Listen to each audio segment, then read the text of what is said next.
Hey everyone, welcome to another video on Paranormal M. Tonight I've got more strange stories for you, so get comfortable and settle in. Before we begin, please subscribe to the channel, and if these stories help you relax or fall asleep, feel free to share them with a friend who might enjoy them too. We're starting with an experience from the summer of 2023, when a young woman was riding her longboard home in Oregon before sunrise. What happened near an elementary school that morning left her confused, scared, and wondering what she had really seen. I hope everyone sleeps well tonight.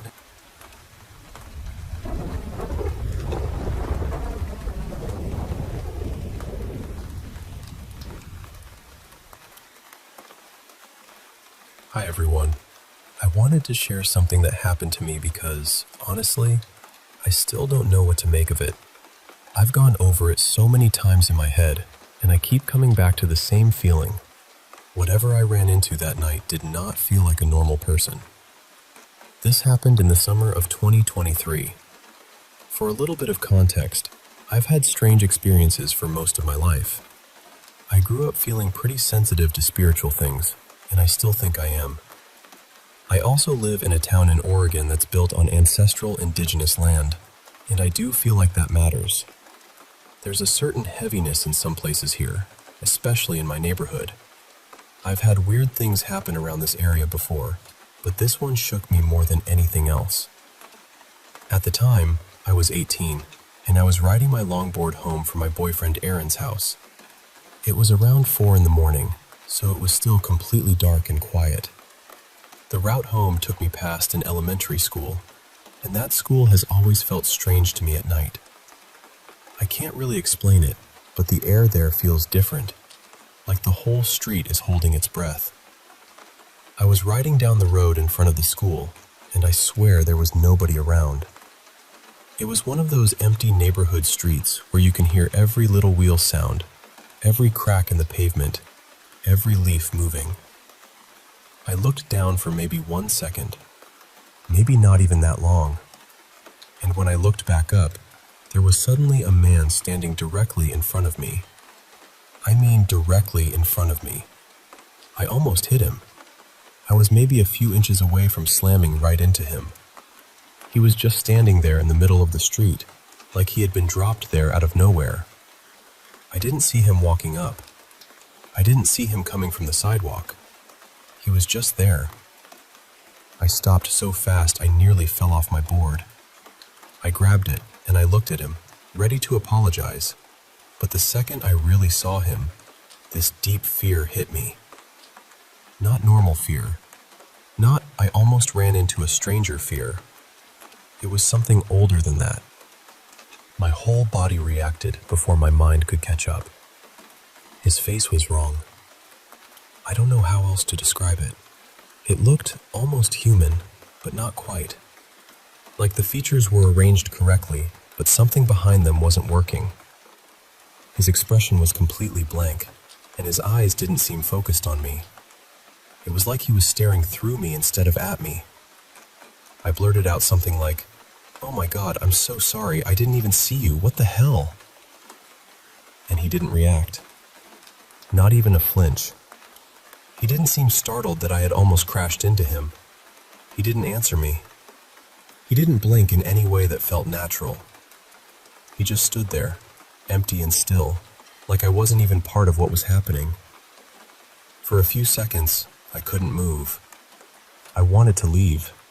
Every part of me was screaming to get away, but I was frozen. Then I finally took a couple steps to the side, still watching him, and that's when he started walking. But even the way he walked was wrong. It was stiff and mechanical, almost like he was copying the motion of a person walking without actually understanding it. His pace was strange, too steady, too controlled, like a wind-up figure moving down the road. I always thought that if something creepy ever happened to me, I'd be smart about it. I'd run. I'd get out of there immediately. But in the moment, I just stood there watching him because my brain couldn't make sense of what I was seeing. Once he got a little farther away, I started walking quickly in the opposite direction, still keeping my eyes on him. I didn't want to look away at all. But then I came to this part of the street where the trees cover the street lamp, and it gets really dark.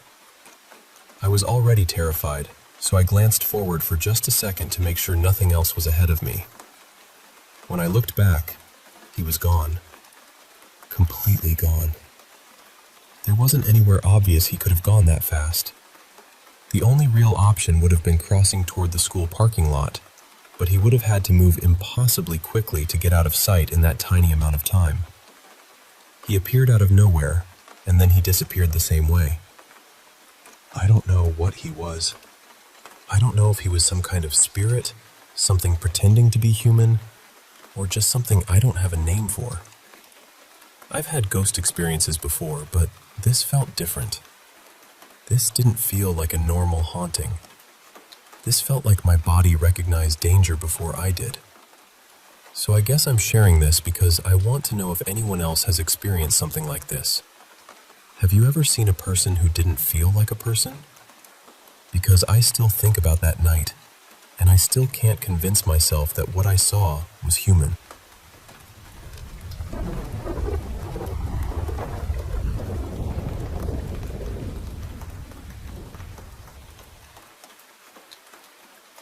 Hey, I want to share a memory from when I was about 10 years old.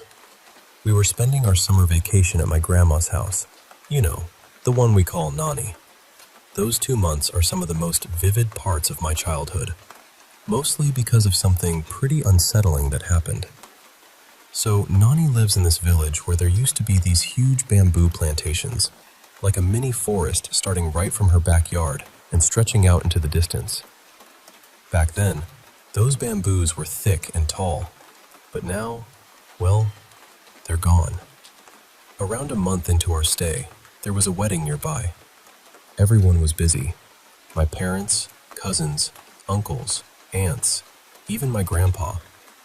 My older brother was off playing with our cousin brothers. That left me and Nani together because I wasn't feeling too great. We weren't exactly alone. There were some distant relatives around, but I barely knew them. So, I stuck close to Nani. It was night, and the front yard was lit by a few lanterns hanging from poles. There was also a faint bulb glowing in one of the rooms. We had this bamboo cot right outside, and Nani was sitting there with me on her lap. The music from the wedding was faint in the background, but the crickets were louder. The night breeze was cool, even though it was summer, and it was just the right setting for a nap. I must have dozed off because the next thing I remember was hearing a whisper right by my ear. I thought it was someone calling my name. Honestly, I don't remember the exact word, but I was sure it was my name. When I opened my eyes, Nani wasn't there. I was alone on that cot, surrounded by darkness except for where the lanterns lit up. Then, I heard the voice again. Curious, I stood up and peeked inside the house to see where Nani had gone. But then, I heard the voice coming from the backyard. I could also hear the bamboo stalks rubbing together, like in a storm, but the weather was calm. Now here's where my 10-year-old bravery, or stupidity, kicked in. I decided to go see who it was. No lantern, no backup, just me thinking it was a cousin playing a prank. The backyard was dim and shadowy. I called out, "Who's there?" a few times. Then, I saw it. A tall, dark figure peeking from behind one of the bamboo stalks. It stood as tall as the bamboo itself. Even now, I get chills thinking about how clear that image is in my mind. I called out again, but it didn't move. The backyard was so quiet, except for the wind that seemed stronger than the night's weather should have allowed. Fear started creeping in. I realized how foolish it was to be there alone. I didn't shout this time. Instead, I tried to step back toward the front yard. But every time I took a step back, I heard the leaves rustle, like the figure was stepping closer. I froze. My heart was pounding, sweat trickling down. I closed my eyes tight, and that's when someone grabbed me from behind. It was Nani, holding a lantern, scolding me for wandering off. I opened my eyes, hugged her, tears streaming down my face, and pointed to the bamboo where the figure had been. She shone the lantern there, but there was no one. Whoever or whatever it was, it had vanished. She picked me up and took me inside. I was still crying, and she said she heard me shouting and came looking for me. After freshening me up, she asked if I was sure I wasn't dreaming or sleepwalking. I insisted I wasn't. Then she told me she hadn't heard a child talk about something like this in years, and she warned me never to go into the backyard alone again, not even during the day. And that's the story of the shadow behind the bamboo. Even now, I wonder what it was, but I'm just glad Nani was there when I needed her.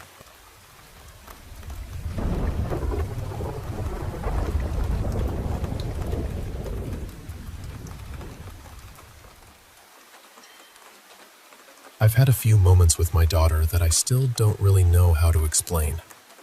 One day, I was alone in the car with her. She was still tiny, sitting in her car seat, fussing a little the way babies do when they're uncomfortable or tired. Nothing had been playing through the car audio. No music, no podcast, nothing. And then, out of nowhere, the speaker started playing a woman's voice. It said something like, "She's been sitting in her seat too long." When I looked at the display, both the title and the artist just said, "Unknown." Then it stopped. Nothing played before it, nothing played after it, and honestly, it didn't feel scary. It was strange, absolutely, but not scary. More like the air had briefly opened a tiny door and then shut it again. Another time, I walked into the playroom where my daughter was in her playpen. The TV had been on, but it was asleep on the home screen. Suddenly, it started playing a song. It sounded like a rock band with a male lead singer, and the lyrics were something about looking around and seeing the invisible in the room. I distinctly remember the word shadows being repeated, maybe in the chorus. I'm not saying it was about shadow people or anything like that. I just know that word was in there. The weird part is, I don't even know how to make that TV play music. The screen never changed from the home screen either. I searched for that song for over an hour and a half right after it happened, when the lyrics were still fresher in my mind, and I couldn't find it anywhere. And that's another strange thing. With moments like that, the details start slipping away so quickly. I have a good memory, and when something shocks me, I usually write it down right away. But with this, it's like the words get foggy almost immediately. There have also been little things with the baby monitor. I always seem to wake up right before my daughter does. Not after she cries, not because she makes noise. I just wake up and check the monitor. One night, around 1 a.m, I woke up with this strong feeling that the sound on the iPad baby monitor app wasn't working. My daughter had been sleeping through the night by then, so my husband Darren was annoyed when I woke him up and asked him to fix it. But he did. We got the sound working again, and about 5 minutes later, she sat up and started crying. Her wake-ups aren't predictable. They happen at different times, and when I wake up, she's usually still sound asleep. Her room is soundproofed enough that we don't accidentally wake her, so it isn't like I'm hearing her stir through the walls. Recently, twice, I've heard a little voice say, "Mommy, Mommy," through the baby monitor. But my daughter can't say those words yet. And both times, when I looked, she was visibly asleep. Then shortly after, she woke up. Maybe this next part is just in my head, but when I see her stirring on the monitor at night, if I really focus on her and sort of tell her, silently, that I love her, that I'm here, and that she can go back to sleep, she does.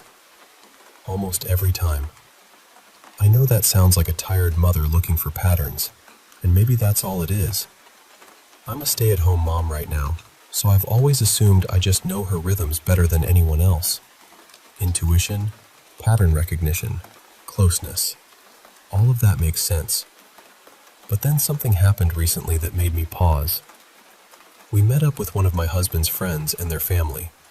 They have a child close to my daughter's age, and it was only the second time we'd all spent time together. Before we left, one of the parents looked at me and said something like, "I have to tell you, I've never experienced anything quite like her. I thought this the first time too, but I wanted to be sure before I said anything strange. She feels almost telepathic. She just looks at you, and you know exactly what she needs, like down to specifics." That caught me off guard, because that's how it has always felt to me. I just thought that was because I'm her mother. There was one silly little thing too, though it still sticks in my mind. One day, while my daughter was lying on me nursing and sleeping, I clicked into HBO. She hates when I move, so I was trying not to disturb her. Instead of opening to the last thing we'd watched, it took me directly to an episode of Euphoria called Stand Still and See. That wasn't the last episode watched. It wasn't even the last show watched on HBO. The home screen had been showing something completely different as the most recent thing. And my husband doesn't watch Euphoria. I don't know what any of this means. I'm not trying to make it into something bigger than it is. None of it has felt dark or threatening. It's just strange. Little moments. Voices from speakers. Songs I can't find. Words that disappear from my memory too quickly. Waking before she wakes. Hearing "mommy" before she can say it. And this quiet feeling that, somehow, my daughter and I are tuned to the same invisible station.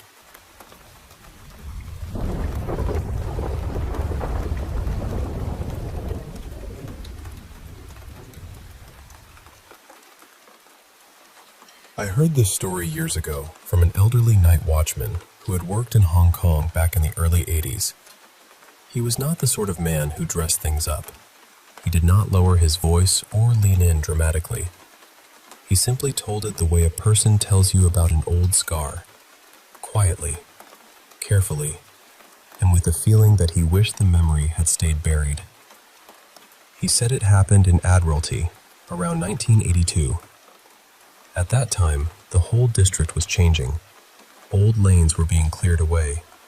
New office towers were climbing into the sky. Shopping arcades, footbridges, underground passages, and MTR entrances were appearing everywhere. Hong Kong was becoming sharper, brighter, more modern. But there was one newly finished commercial building that people whispered about before it had even opened. From the street, it looked grand enough. Glass, concrete, polished metal, all very clean and respectable. But some of the older workers said the land underneath it had a rotten history. They claimed that decades earlier, sometime in the 50s, there had been a hidden place nearby where children were kept and sold. Families had searched the district with faded photographs. Missing posters had been pasted on walls and lampposts. Some children simply vanished and were never found. During construction, the workers supposedly uncovered little pieces of bone in the foundation. Nobody official said much about it. The tower was finished anyway. Before the offices opened and the shops moved in, several guards were hired to watch the empty building at night. One of them was a man named Lau King. He had answered a small newspaper advertisement. Nothing unusual. Just night security, decent pay, quiet hours. The other guards included old Uncle Han, who had done this kind of work for years, a round-faced fellow everyone called Big Wah, and another man nicknamed Mr. Tsim Sha Chui, because he always talked about moving there one day. One night, the four of them sat together in the security room and cooked hot pot on a little electric stove.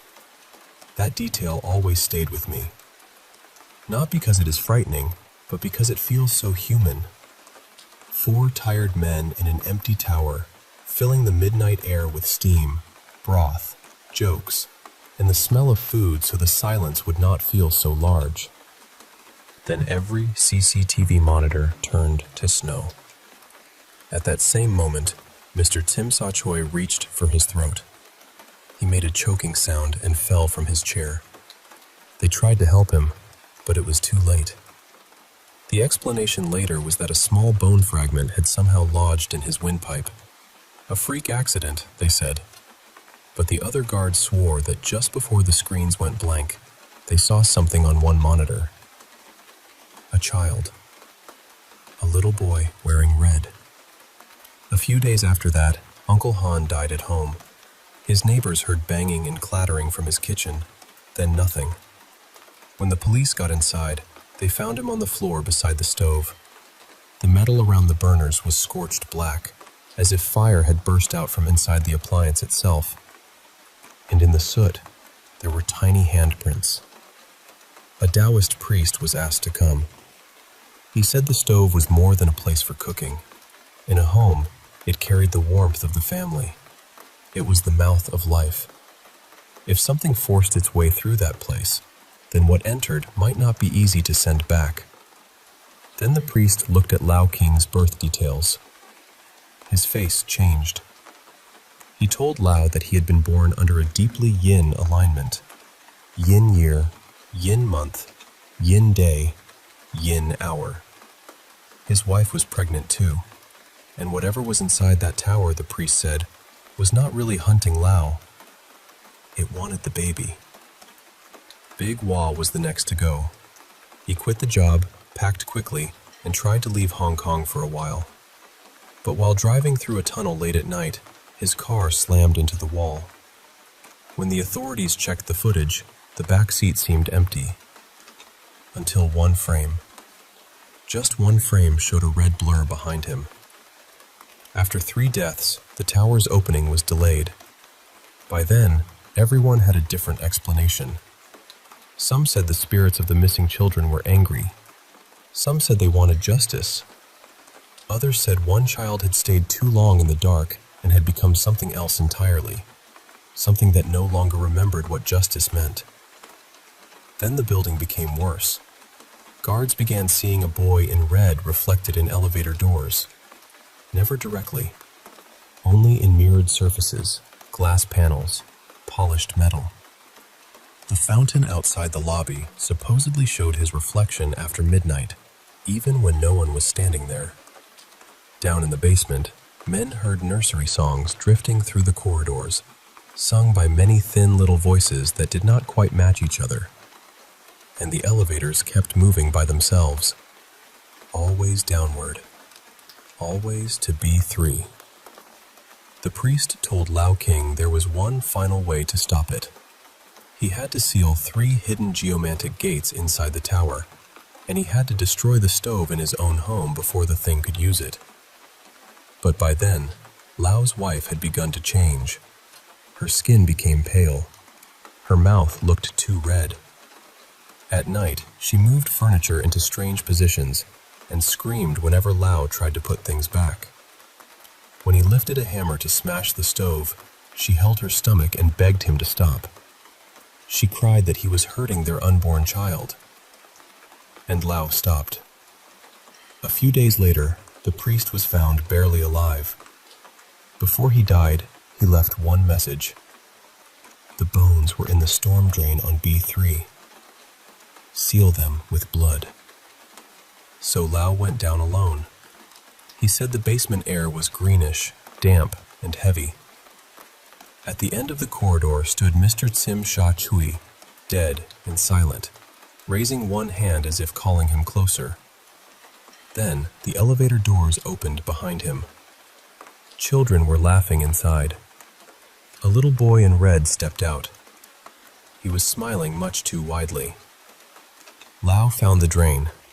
Inside were small, dry bones, brittle as old twigs. He cut his palm and let the blood drip down over them. The boy stopped laughing. Then he whispered, very softly, "At last, your blood belongs to me." Soon after that, Lao's wife went into labor. She gave birth to a child. Whether that child was truly human, nobody could ever say. But for years afterward, guards in that tower claimed the elevators still returned to B3 on their own. Pregnant women said they felt faint inside the mall. Some people reported hearing a child humming just behind their shoulder. close enough to feel the breath, but when they turned around, no one was there. Today, the place is bright, busy, and perfectly ordinary from the outside. But if you are ever in Admiralty, and an elevator begins descending without anyone pressing the button, I would step out before it reaches B3.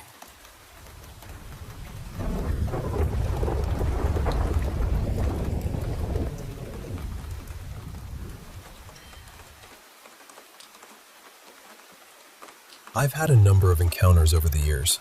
Some people might call them contact sessions, downloads, messages, or spiritual interactions. But honestly, all of those words feel a little too small for what it really is. To me, it's less about reaching out to something unknown and more about remembering what you already are: eternal, connected beyond place, not limited by time in the way we usually think. There are so many methods people talk about for making contact with the other side. Hundreds of them, maybe thousands. And I don't doubt that many of those people are sincere. But from my own experience, some of those methods can make the whole thing feel more complicated than it needs to be. The first real requirement, at least as I understand it, is simple. You have to genuinely want to know. Not out of curiosity alone, not because you want proof on command, not because the ego is stamping its little paperwork and demanding answers by noon. You have to truly want to connect with the phenomenon, with that presence, with whatever name feels closest to the truth for you. And that becomes much easier when you stop asking from fear, control, or ego. There has to be surrender. There has to be an understanding that there is more beyond what we usually see, and that this more is not cold or distant. It feels familiar. It feels like something that has known us longer than we have known ourselves. I believe there is a presence that wishes to interact with human beings who sincerely wish to interact with it. That sincere intention is the cornerstone. From there, it takes practice. Intention, repetition. It's a little like tuning an old radio in the dark. At first there's static, then a tone, then something clear enough to recognize. On this plane, I believe there are two main frequencies. One is doubt-based, restless, mechanical. I sometimes think of it as the old ego system. It runs on imaginary time, dragging guilt from yesterday and anxiety from tomorrow. The ego wants proof immediately. It wants answers now. It wants the mystery to stand under fluorescent lights and empty its pockets. But the deeper self, the one connected to the other side, doesn't work that way. It responds when it is called with honesty and followed with trust. It is not linear. It is patient. It does not insist. It does not shout over you. It simply responds to true intent. Those who learn to align with that frequency and who learn to tell the difference between the ego's noise and the self's quiet signal will begin to notice things. Maybe orbs. Maybe repeated numbers appearing in sets of 3 or more, like 111, 333, 777. Maybe goosebumps, but the good kind. The kind that feel like confirmation passing through the body. And eventually, for some, the signs may deepen. Dreams that feel more real than waking life. Memories that don't seem to belong to this lifetime.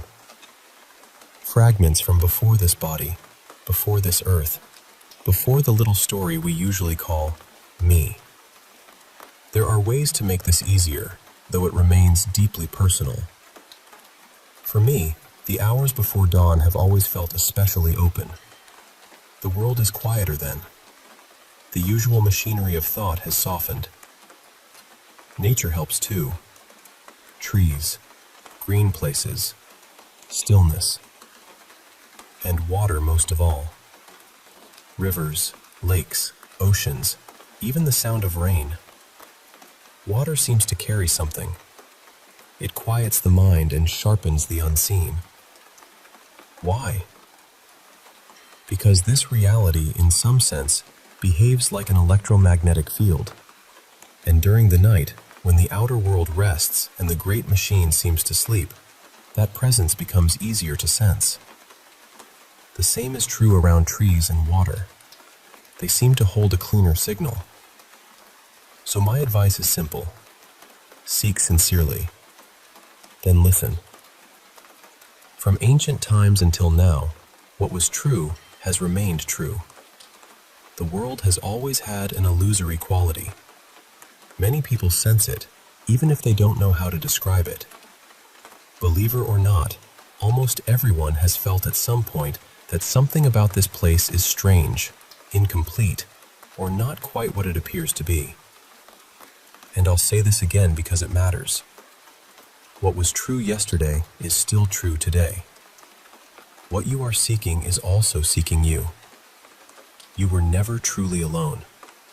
You were only distracted. So step away from the vibration of second guessing. Let doubt pass without letting it lead. Trust the enduring reach of your own consciousness. It can go farther than you were taught. And those who seek truthfully, with an open heart and honest intent, will be answered when they allow themselves to receive it.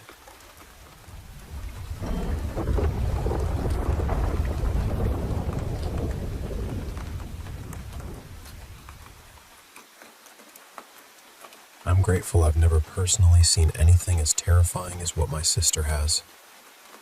I'll be honest with you, I've always been the nervous one. I'm the kind of person who hears a noise at night and immediately becomes a statue under the blanket. But my twin sister, Lena, has had strange experiences for years.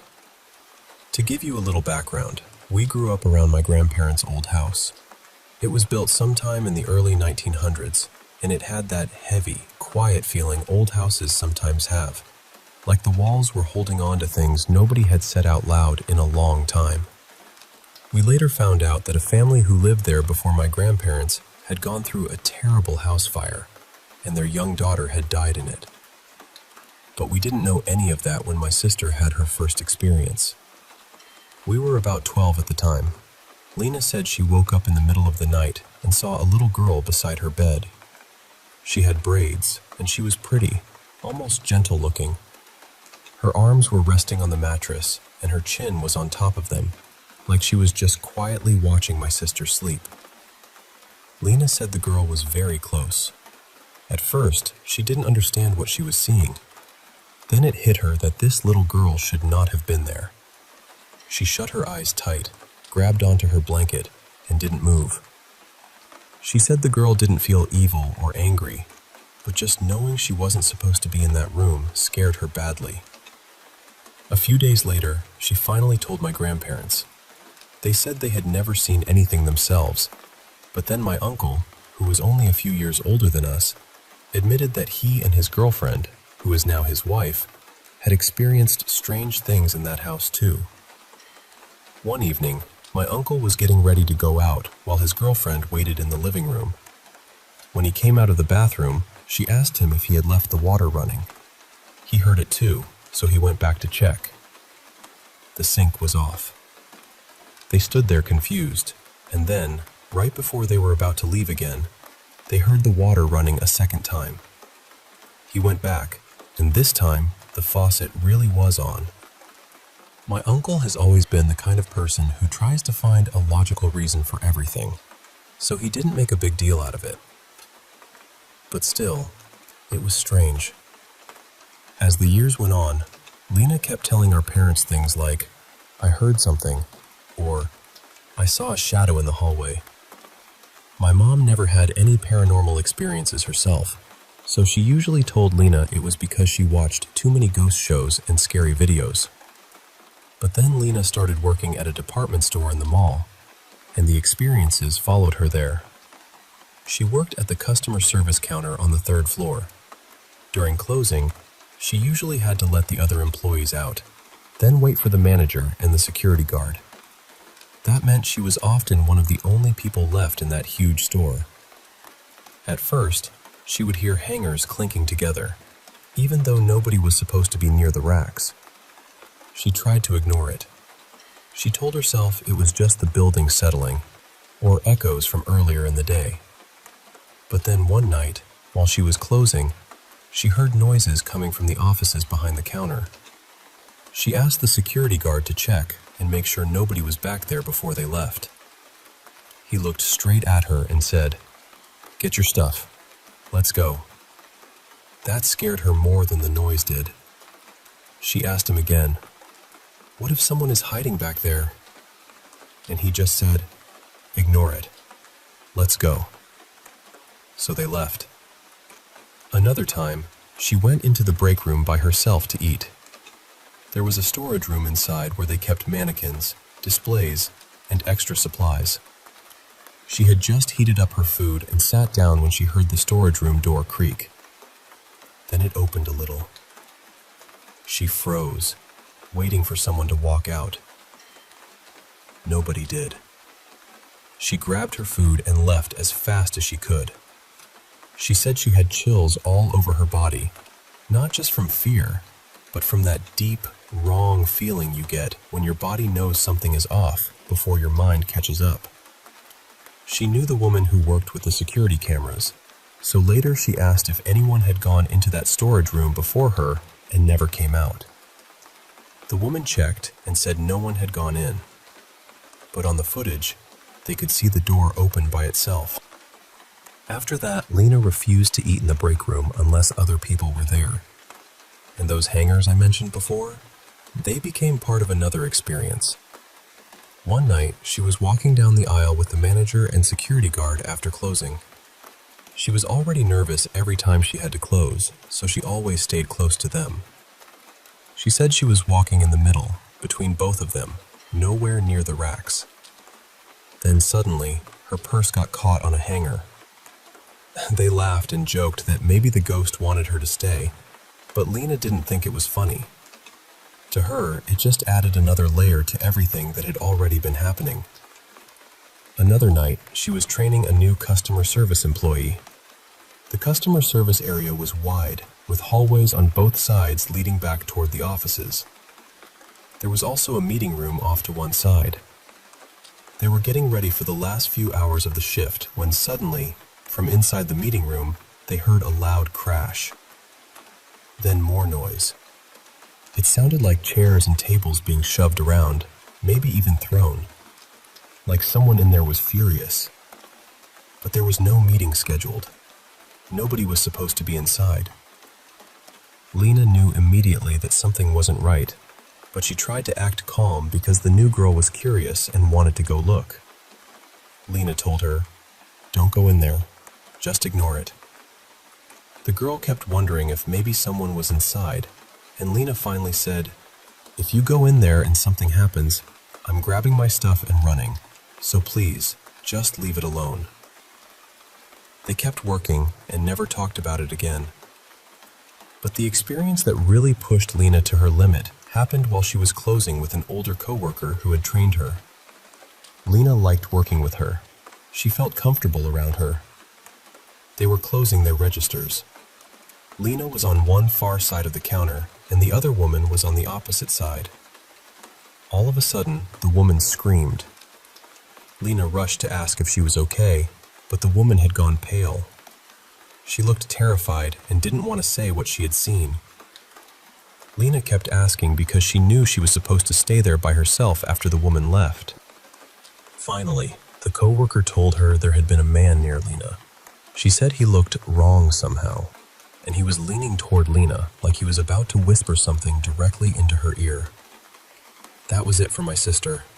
She was so shaken that she practically begged the woman to stay and close with her.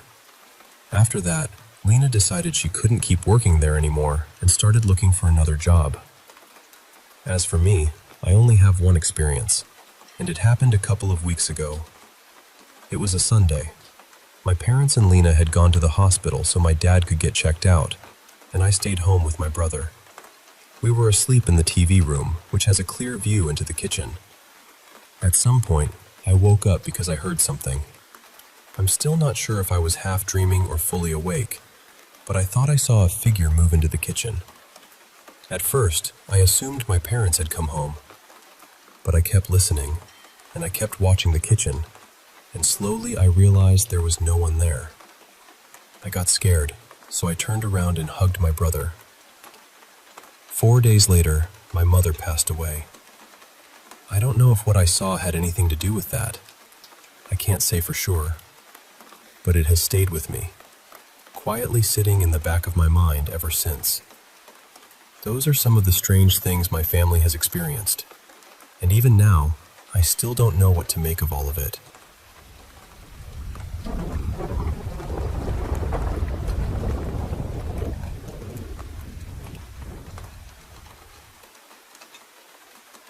Hi, so I want to tell you about something that stayed with me in a way I still don't fully know how to explain. My experience is tied, at least partly, to having an open mind about reincarnation.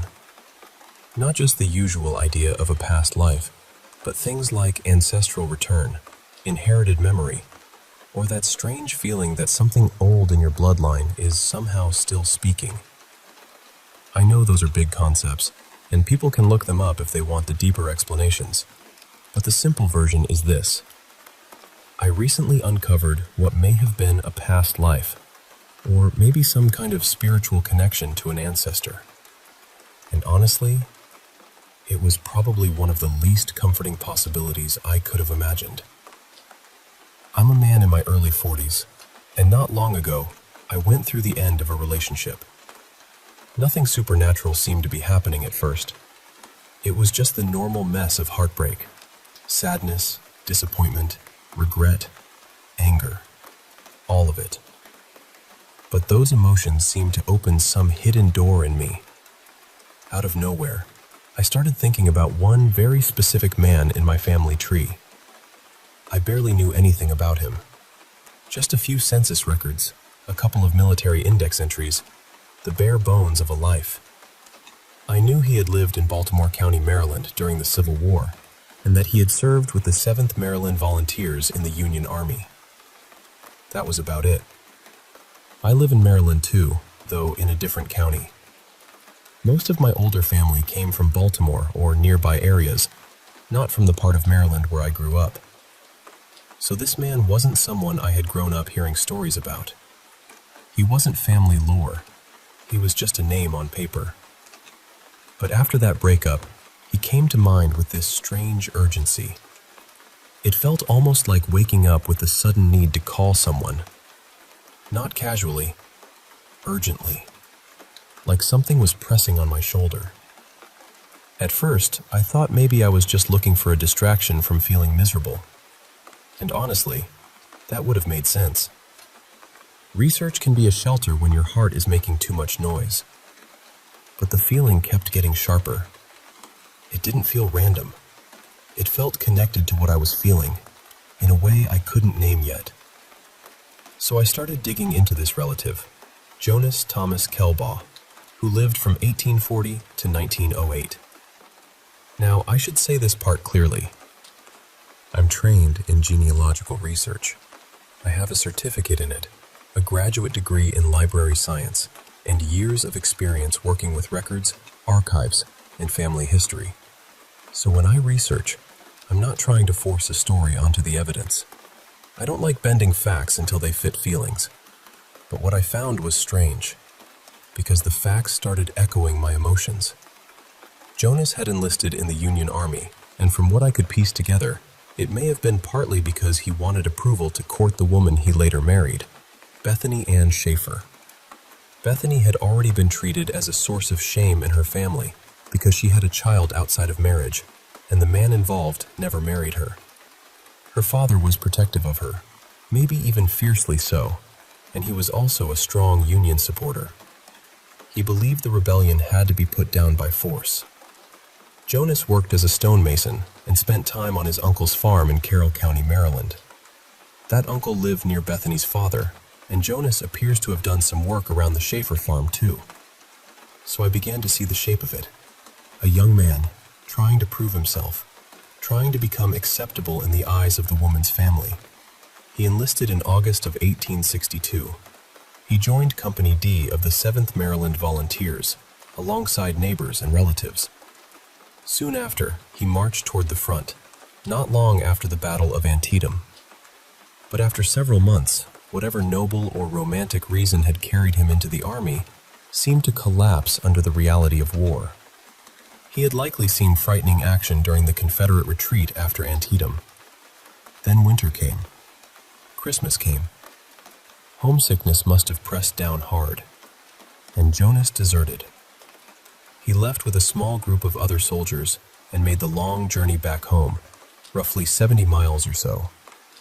To avoid being caught, he hid out near his uncle's farm, close enough to Bethany that he could reconnect with her. From what I can tell, he presented himself as if his enlistment had simply ended. But it hadn't. He was absent without leave, and by the spring of 1863, he was officially listed as a deserter. Jonas and Bethany married on July 19, 1863. By then, he was working with her father and trying to build some kind of future, possibly earning an interest in the farm through his labor. For a while, maybe the war felt far away, out there in the countryside, but his name was circulating on deserter lists. Someone may have informed on him, possibly even another man connected to Bethany's past. In April of 1864, Jonas was arrested. He was court-martialed and sentenced to 1 year of imprisonment at Fort Delaware. Part of his punishment was being forced to wear a ball and chain, and the part that truly stopped me cold was this. His prison sentence began on July 19, 1864, his first wedding anniversary. That was when something in me just went quiet. The loss, the shame, the anger, the helplessness, the feeling of being separated from someone you love right when you thought your life was beginning again. It was all too close to what I had been feeling. Not identical in circumstance, of course, but emotionally, it struck the same deep bell. And I discovered this on the 160th anniversary of his imprisonment. That detail still unsettles me. I wasn't looking for it because of the anniversary. I didn't plan it. I simply followed the pull, and there it was, waiting. There's another part too. Jonas is buried in a cemetery about a mile from my childhood home. My family had no idea we had roots in that county going back that far. We thought of ourselves as Baltimore people, city people. None of my older relatives knew about these connections. It was just too far back, just outside living memory. But when I was a kid, I used to ride my bike to that cemetery. I was drawn to it for reasons I couldn't explain. There was a Revolutionary War soldier buried there, Captain Jonathan Murray Sr., with a historical marker on his grave. When I was 9 or 10, I used to visit that headstone like it was part of some private adventure. Years later, I found out that Captain Murray had been a neighbor of one of my ancestors, Henry Kelbaugh. Their names appeared close together on the same census page from 1820. So the place I felt drawn to as a child wasn't random after all. Or at least, it doesn't feel random now. Jonas did survive the war. He and Bethany remained married afterward, and it seems they built a life together. But the pain of what happened to him, the consequences of fear and youth and bad decisions, the humiliation of imprisonment, all of that reached across time in a way I still don't fully understand. I'm not saying with certainty that I was him. I don't know that. But I do feel, deep down, that I somehow knew the story before I knew the facts. And I can't shake the feeling that I was led to find it.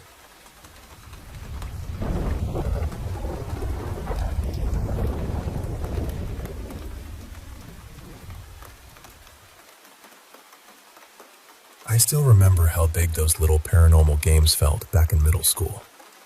This was the early 2000s, so everybody had some kind of schoolyard legend they believed in, or at least pretended not to believe in. Kids were folding paper fortune tellers and asking who they were going to marry. People were twisting paper clips into little dowsing rods and using them to ask questions about crushes, friendships, all that awkward middle school stuff. But there was one game everybody knew: Bloody Mary. and for some reason, my friends and I decided we were finally going to try it.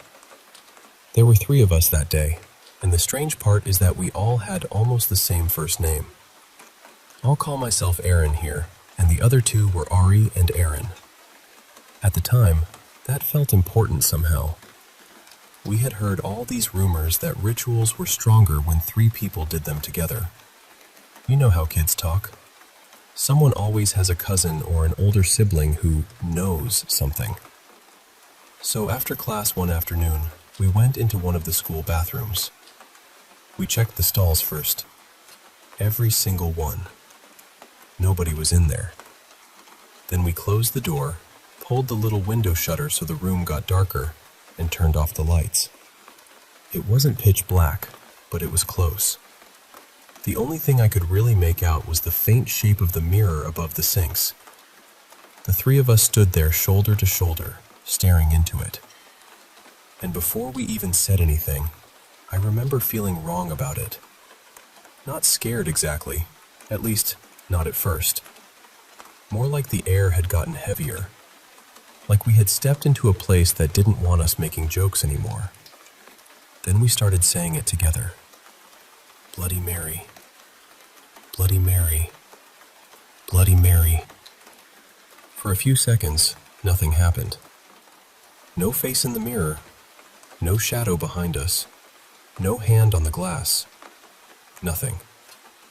And honestly, I think we were just about to laugh it off. That nervous kind of laugh kids do when they're relieved but don't want to admit they were scared. Then something crashed behind us. It came from one of the stalls. It was loud, sharp, metallic. The only way I can describe it is this. It sounded exactly like a big knife hitting the tile floor, then bouncing. Clang. Clang. Clang. The sound echoed through the bathroom, and all 3 of us turned around at the same time. Nobody was there. No one had come in. No one had walked out. We had checked the stalls ourselves, and whatever made that sound, it had happened inside the bathroom with us. For maybe 1 second, we all just froze. Then we ran. Not gracefully either. We shoved past each other, slipped on the floor, grabbed at the door, and basically spilled out into the hallway like the bathroom itself had spit us out. None of us went back in to investigate. Not then. Not later that day. What still gets me is that we all described the sound the same way afterward. We didn't have to explain it to each other. We all heard the same thing. A heavy metal blade hitting the floor. Years have passed, and I still don't know what it was. Maybe it was fear. Maybe our imaginations filled in the blanks. Maybe the building made some weird noise at the worst possible moment. But I know what I heard. And I know I wasn't the only one.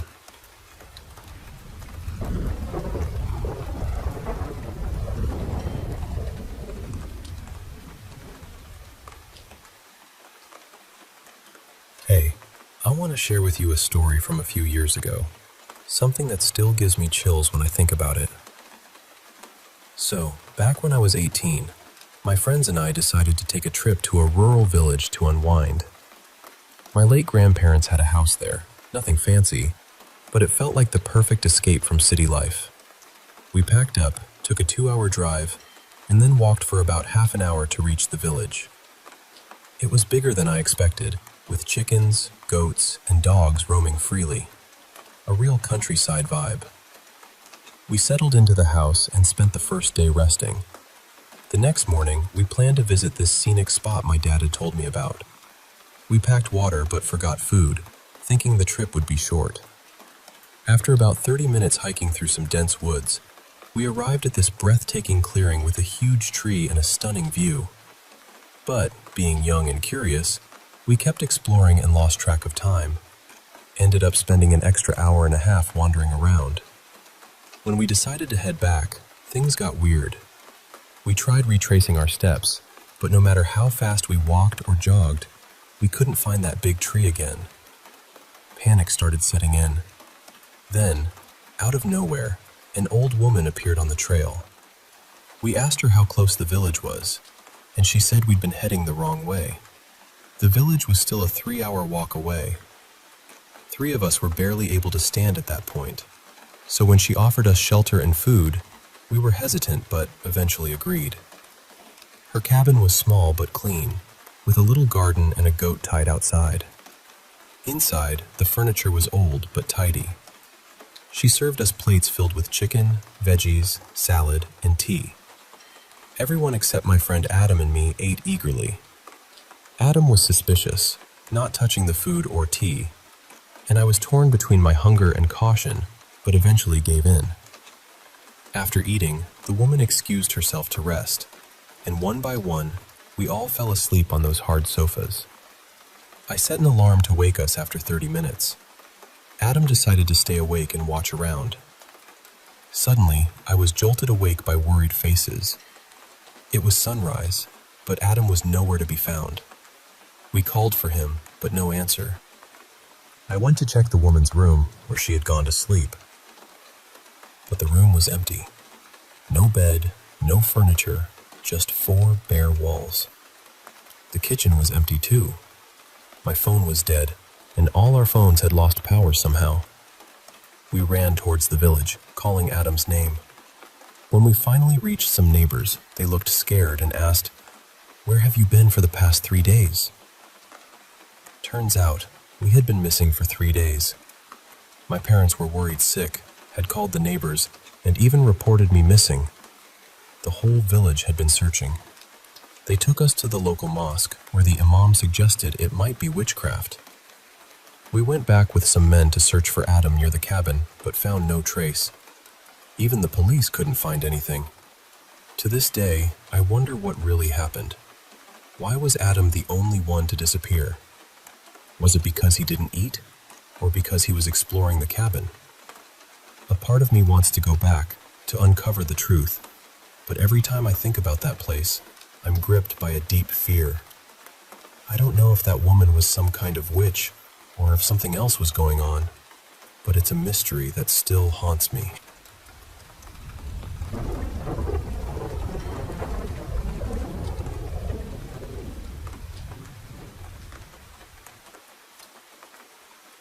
Hey, I want to share a couple of experiences that have really stuck with me. Stuff that's a little out there, but felt so real. So, a while ago, my partner and I moved into this old mansion that's been converted into apartments. It dates back to the mid-1800s, and yeah, people say it's haunted. I've always been sensitive to energy and the paranormal, but this place surprised me. From the moment we stepped in, I sensed a presence. This young woman in a purple lace dress with brown hair and eyes, and an older lady at the staircase, dressed in black, looking quite stern. I even had dreams about a man with a black beard and green eyes, and a little toddler in overalls. Seems like a family once called this place home. We've heard knocks, seen things move, and once, while playing video games with friends, the TV turned off, then back on, almost like it was responding. We burned Palo Santo and used black salt around the windows to keep things calm. But one night, during a thunderstorm, my baby was restless, so we put him in his crib. When I checked the baby monitor, I saw strange orbs moving near him. It got really cold suddenly, even though we were in a heat wave and the salt lamp flickered. I felt a sad, cold energy from the corner of his room, so we brought him back to the living room. The orbs stayed on the monitor even after. A friend analyzed the footage and saw faces, an adult man, 2 women, and a child. It was eerie, but also kind of beautiful in a strange way. Then there's this other story from a friend who works nights alone at a slaughterhouse in Wyoming. He started noticing noises, shadows, and even whispers when he was by himself. One coworker told him the place is lively before anyone arrives.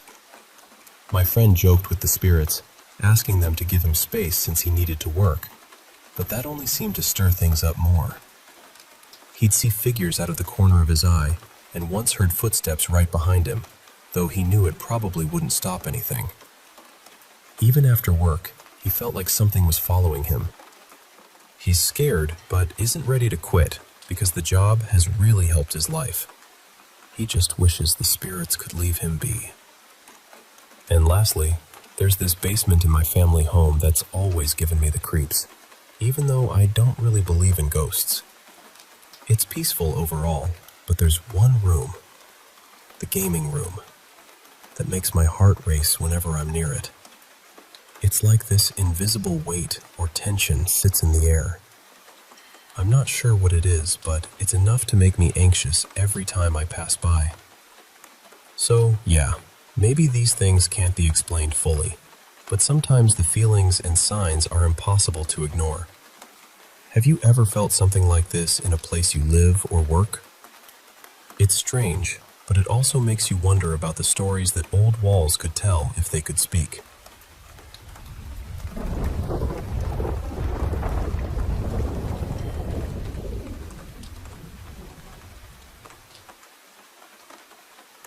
Listen, I know not everybody wants to watch a whole video, and that's fine. But if you don't watch the full thing, at least hear the beginning and the end, because I really wanted to clear something up once and for all. I've seen a few people saying I use AI to edit my videos. Some people have even said my whole channel is AI, which honestly blows my mind. I don't really know how someone can sit through one of my videos and come to that conclusion, but apparently some people are determined to see things that way. And the bigger thing is, people are so quick now to call hard work AI. It's like the second something looks clean, edited, or a little different, somebody jumps in and says, AI. A lot of people aren't even forming their own opinion anymore. They see a trend online, they see other people saying it, and they just follow along because they think it makes them sound clever. I get it.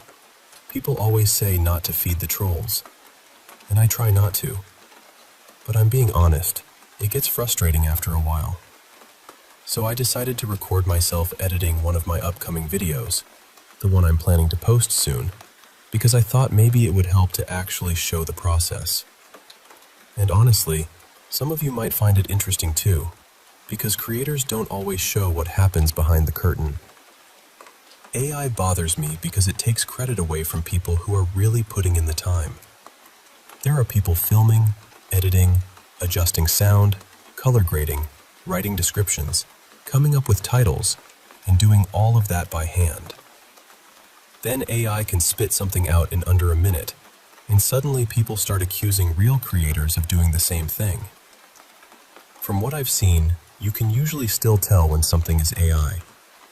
Something moves wrong, something passes through a body, the physics look strange, or there's just that weird, unnatural feeling. I haven't really seen a full 5 or 10-minute video yet that is completely AI and perfectly patched together without obvious mistakes. I'm also hoping the mods over on Paranormal site can keep paying attention to this kind of thing, because that's where I post most of my content, and that's where I see a lot of those comments calling my work AI. I also see this as a teaching moment, not just for me, but for anyone watching. For the people who are quick to call something AI, please slow down. Stop following the crowd for 2 seconds and actually look at the video. Analyze it. Think about it. Don't just drop a comment on someone's work when you don't really know what you're talking about, because that kind of comment can hurt someone's credibility. Other people see it, believe it, and then they don't even bother watching the video for themselves. That's not fair, especially when it happens to a smaller creator who is just trying to build something. I don't know if it comes from jealousy, boredom, or just wanting attention, but trying to damage a random person's reputation like that is a really ugly thing to do. Anyway, for the people who actually watch the whole video and read this, I'd genuinely like to hear your thoughts. And if you're a creator too, I'd like to know how you feel about AI. For me, I don't use AI in any part of my process. I film my own content. I edit my own content. I write my titles. I write my descriptions. I color grade my videos. I put the whole thing together myself. And it's frustrating when, instead of getting any credit for that, I get accused of taking shortcuts. Still, I hope you enjoy the video, whether you're here to support it or just to hate watch it. The trolls have to eat too, so I guess I serve dinner tonight. And just for fun, I'm aiming for -100 downvotes on this post. Think we can make it happen? I'll even start it off myself. Alright, later.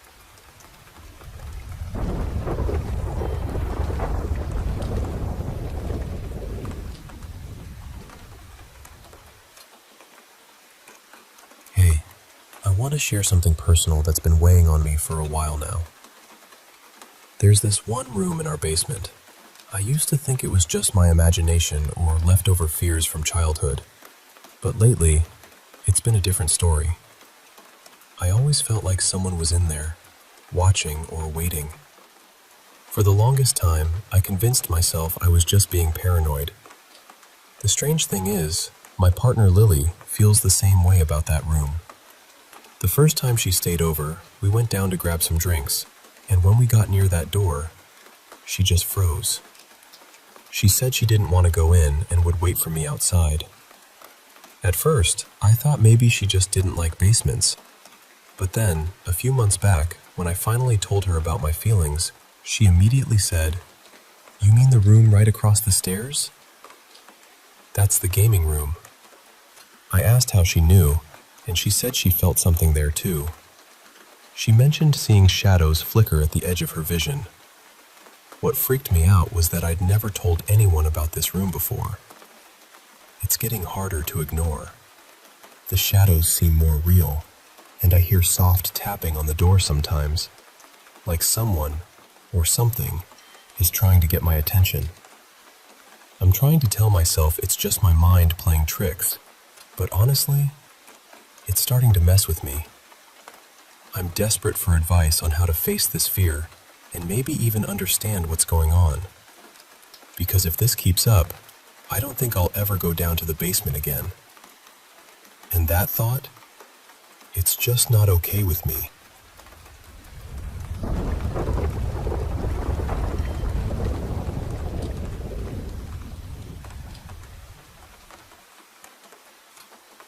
Hey, I want to share some stories from my family about our house.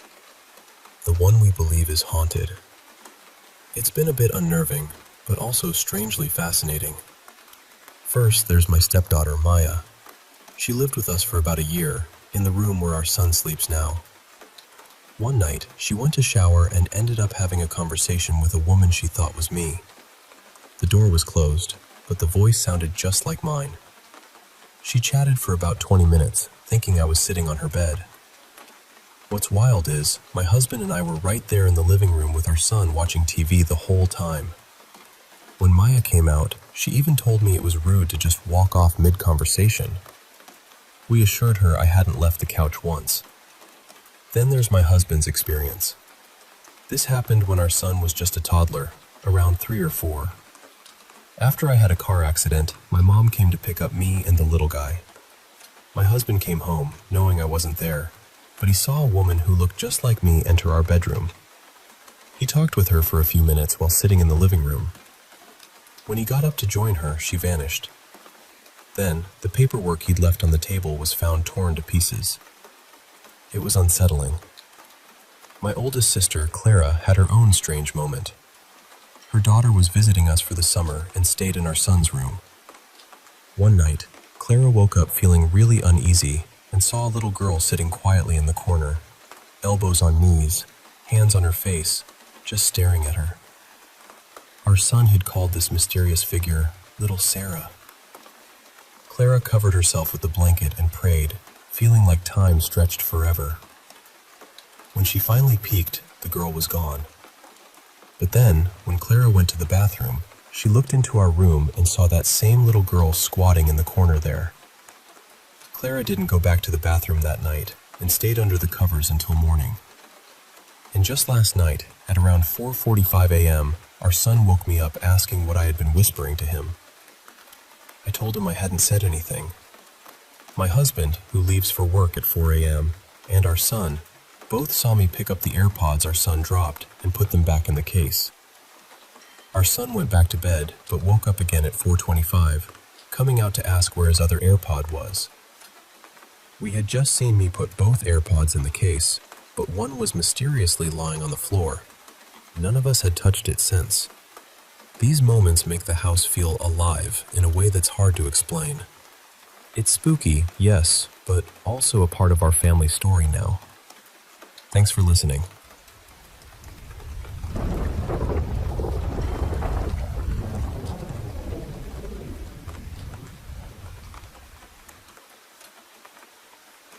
I came across something today called the Hat Man phenomenon, and I have to be honest, it unsettled me more than I expected. The reason it got to me is because I saw something very close to that when I was a child, long before I had any idea people talked about things like this. I must have been around 6 or 7 years old. Back then, my parents were involved in mission work, so our family moved around quite a bit.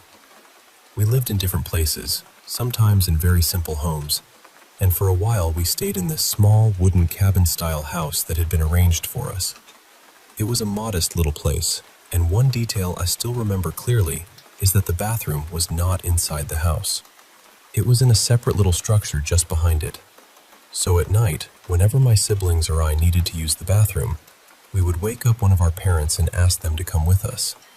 It was only a short walk, maybe a few steps really, but when you're a kid and it's dark outside, a few steps can feel like crossing a whole forest. One night, sometime around 1 in the morning, I woke my mother because I needed to go. The sky was clear, and there was one of those old yellowish fluorescent porch lights glowing outside. This was in the 90s, so everything had that dim, strange, almost dusty kind of nighttime look. After I finished using the bathroom, my mother said she needed to go too, and she told me to wait outside for her. So I stood there alone, just looking around the yard. That was when I noticed something at the front corner of the house. It looked like someone was peeking around the edge. At first, I thought it was a man wearing a hat. I could only see the head and the hat coming out from behind the corner. The hat looked something like a fedora, and the shape of the face had this sharp jawline.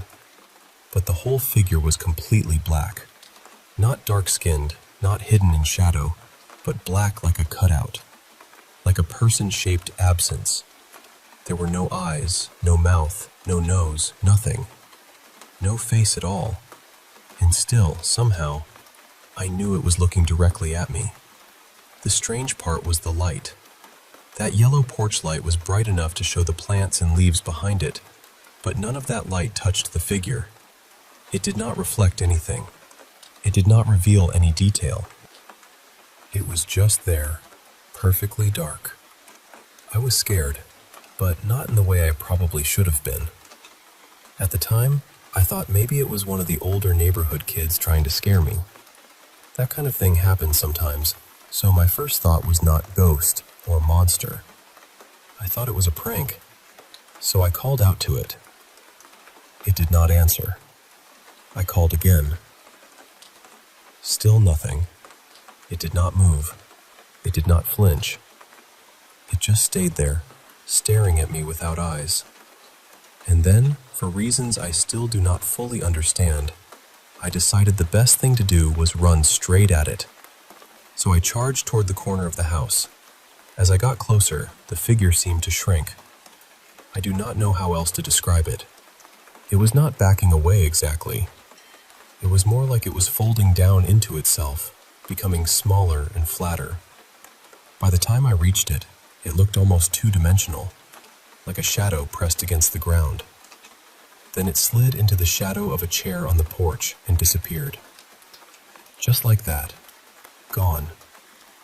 I immediately turned and ran back to my mother. A little while later, I looked toward that corner again, and there was absolutely nothing there. No person, no movement, nothing that could explain what I had seen. I told my mother about it, but she brushed it off as imagination. And honestly, I understand why she did. I was just a kid. It was late, and children see strange things sometimes. But I never forgot it. That image stayed with me for years. The black shape, the hat, the feeling that it was watching me. And here is the part that bothers me most. I did not grow up in the West, and as a child in the 90s, I had not been exposed to horror characters like Freddy Krueger or anything like that. I had no reason to imagine a shadowy man in a hat. Then today, completely by chance, I watched a video about the Hat Man phenomenon, and I learned that people from different parts of the world have described seeing almost the same thing. I am not saying what I saw was supernatural. Maybe it was a trick of the light. Maybe it was my imagination. Maybe it was something ordinary that my mind turned into something frightening. But when I heard those descriptions today, I got chills. Because whatever that thing was, I saw it long before I knew it had a name.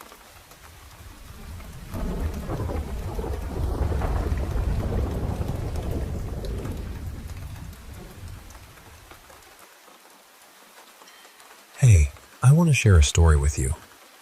It's one of those moments that really changed how I think about the paranormal.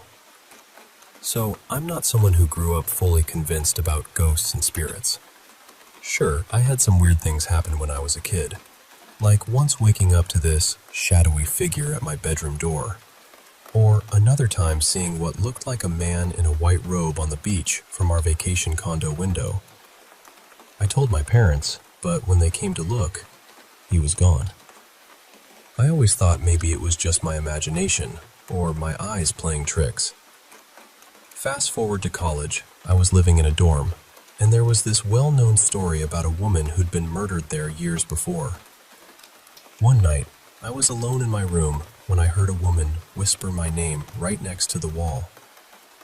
I asked my friends if they heard anything, but they didn't. I assumed I was just tired or maybe had been drinking. But then, a few years ago when I was about 28, something happened that I couldn't explain away so easily. I was working as a waitress at this bar and restaurant, and on my first day, the woman training me mentioned the place was haunted by 3 spirits: an old man, a little boy, and a woman. She said the boy even followed her home once and became friends with her daughter. I was skeptical, of course. One night I was at home, getting ready to go out, and my friend was just hanging out on my bed. I was listening to music on my phone, just relaxing since I'd called off work. The carpet in my room is really thick, and the door is heavy. It doesn't just move on its own. But out of nowhere, I heard it creak like someone was opening or closing it. I whipped around, thinking maybe my parents had come home early, but no one was there, and the door was still. My dog was asleep at my feet, and no windows were open. I asked my friend if she saw the door move, and she said she thought so, but didn't want to admit it. We shrugged it off, but then 10 minutes later, when I turned off the music to go feed my dog, I felt this strange chill as I stepped through the doorway. Suddenly, from the dark bathroom beside me, I heard a muffled female voice say something. I caught only the last word. You. I turned to my friend, hoping she'd say she said something, but she hadn't. She was just as freaked out as I was. Honestly, I grabbed my dog and we got out of the house as fast as we could. When I told the bar owner about it later, she said the usual spirits had been quiet since she got back from a trip. She even mentioned the name Rebecca, the woman spirit training me had talked about, and I haven't seen or heard from her since that night. But I still wonder, what was that voice saying to me? I guess some mysteries just don't have answers.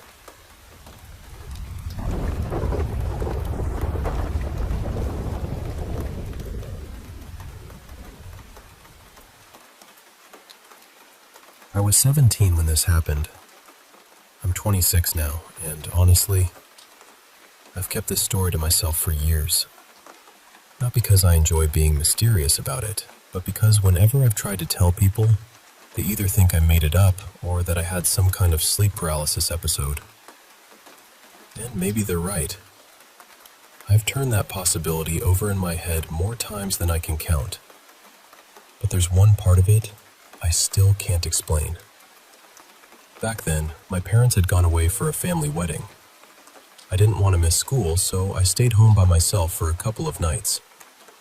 The first night was completely ordinary. Nothing strange, nothing worth remembering. The second night was different. At around 11, I did all the usual things you do when you're home alone and trying not to feel home alone. I locked the front door, checked the windows, left a few lights on downstairs, watched videos on my phone for a while, and eventually went up to bed. My bedroom was on the second floor. The bed was against the wall, which meant there was only one open side, and there was only one way in or out of the room. I remember that clearly because later, that detail became the thing I couldn't stop thinking about. Sometime in the middle of the night, I woke up. Not suddenly, not from a sound. I just opened my eyes. The room was dark, except for this weak amber light coming through the curtains from the street lamp outside. And then I noticed it. Someone was lying in bed beside me. For one tiny, stupid second, my brain tried to make it normal.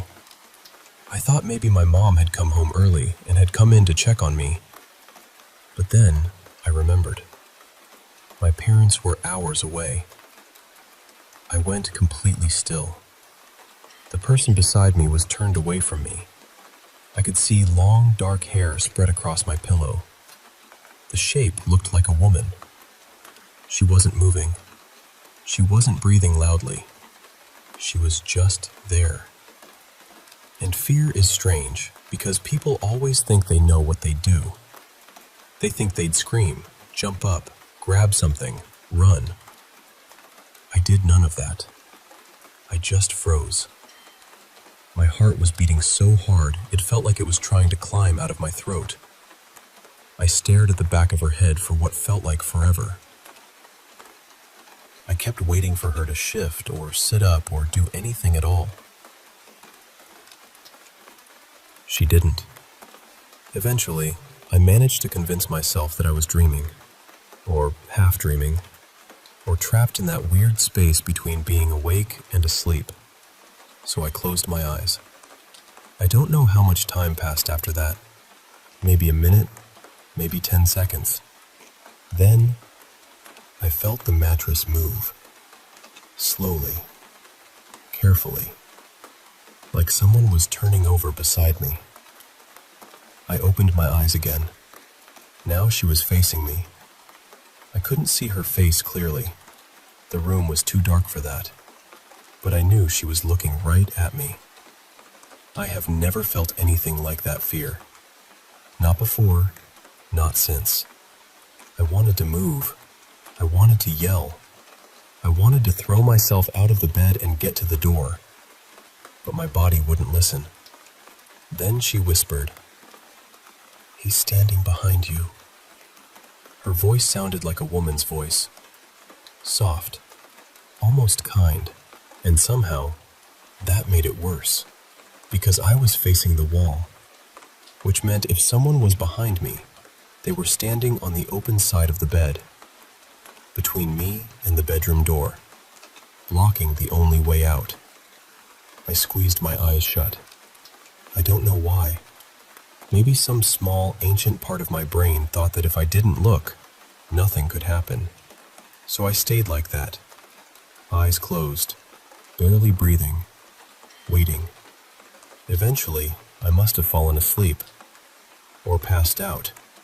I still don't know which. When I woke up, sunlight was coming through the curtains. The room was empty. No woman, no sound, no sign that anyone had been there at all. I sat up and looked around, half expecting to find something. Hair on the pillow, a footprint, the door open. Nothing. I actually laughed at myself a little. I told myself it had been a nightmare, a really vivid one, but still just a nightmare. Then I went downstairs. The front door was still locked. The windows were shut. Everything looked exactly the way I'd left it. And then I saw something on the dining table. A photograph. An old printed one, the kind with faded colors and soft edges. I knew I'd seen it before. It had been kept away in one of those family storage boxes for years. In the picture were my grandparents when they were young, maybe in their 20s. And standing beside them was a young woman. Long black hair, a narrow face, dark eyes. I knew her immediately. She was the woman from my bed. I called my mom right away. I tried to sound casual when I asked, "Who's the woman in the old photo with Grandma and Grandpa?" There was this long pause. Then my mom said, "Why are you asking about her?" I told her I'd found the photo on the dining table. Another pause, longer this time. Then she said, "That's strange." I asked her what she meant, and she said, "That photo should be inside the locked trunk in the attic." I went upstairs so fast I nearly tripped. The attic hatch was closed. The trunk was still locked. The key was hanging on the little hook where it had always been. Later, my mother told me the woman's name was Marielle. She was my grandmother's younger sister.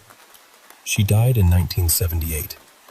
No one in the family really talked about her, mostly because of the way things ended. Apparently, before she died, Marielle kept telling people she could see a man standing behind them. It started quietly at first, a comment here and there. Then it became constant. During meals, during visits, in the middle of conversations. She would suddenly look past someone's shoulder and ask, "Who is that man behind you?" At first, people thought she was joking. Then they thought she was trying to scare them. Then they started thinking something was wrong with her. A few weeks before she died, she told her sister, "The man is getting closer." 3 days later, Marielle was found dead in her bed. They never found a clear cause. My mother gave this little nervous laugh after telling me, like she wanted to make it sound less serious than it was. She said old family stories always grow sharper teeth over time. And I wanted to agree with her. I really did. But then she added one more thing. She said Marielle had a sentence she repeated whenever she became frightened. Something she supposedly said again and again for years. Something she said the night before she died. The same sentence I heard whispered beside me in the dark. "He's standing behind you." I live alone now. Most nights are fine. But sometimes, when I'm up late working and the apartment is quiet, I catch myself checking reflections. Dark windows, the black screen of the TV, mirrors at the end of the hall, anything that might show me what's behind me. I've never seen anyone there. Not once. But every now and then, I get this strange feeling. Not that someone is watching me. That would be easier to explain.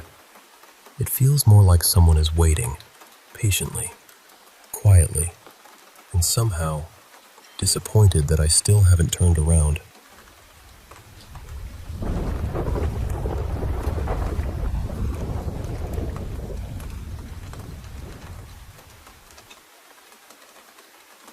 Hey, I want to share something that's been happening in our home for a few years now.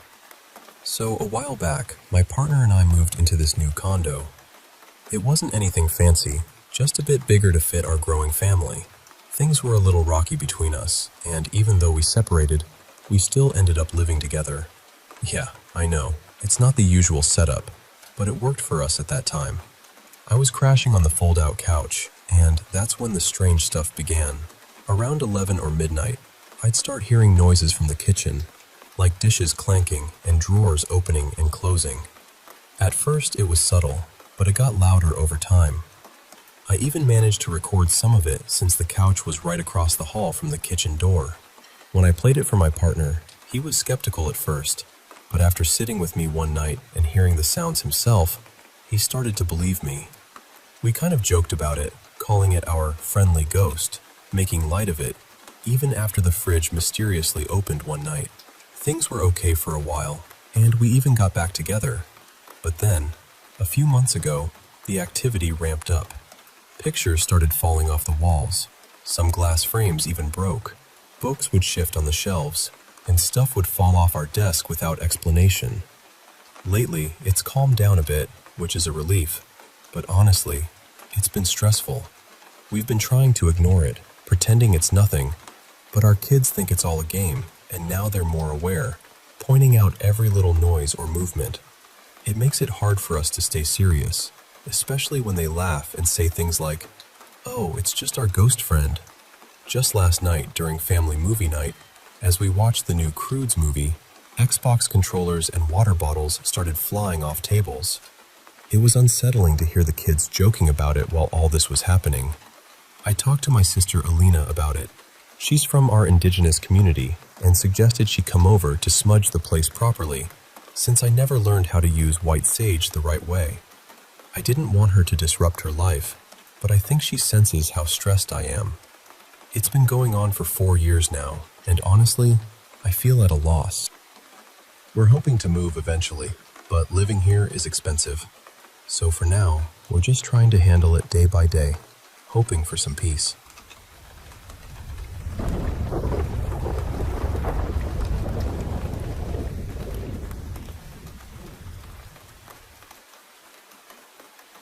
Hey there, I want to share a couple of stories with you. These are moments from my past that still give me chills, but also make me think about the mysterious side of life. So, let's start with the first one. When I was a kid, we had this old family home, and one night, my mom was changing the window blinds. I had to sleep without them for a night, which wasn't too bad, but I always struggled to fall asleep easily. So there I was, about an hour and a half into trying to drift off, the moonlight spilling into my room, when suddenly, I got this eerie feeling, like someone was watching me. You know that gut feeling when you turn around and make eye contact with someone unexpected? Well, when I opened my eyes, I saw this huge black shadow hanging upside down near the top corner of my window, just staring right at me. It was so deep in darkness that I could see the stars beyond it, but no light reflected from it. Panic hit me. I wanted to scream or run, but I was frozen. Only my eyes could move. After a few seconds, it left, but I stayed paralyzed until I ran out of energy and finally fell asleep.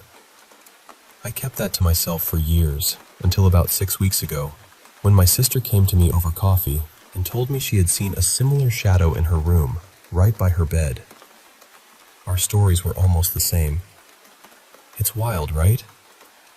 Now, the second story is about our ancient house.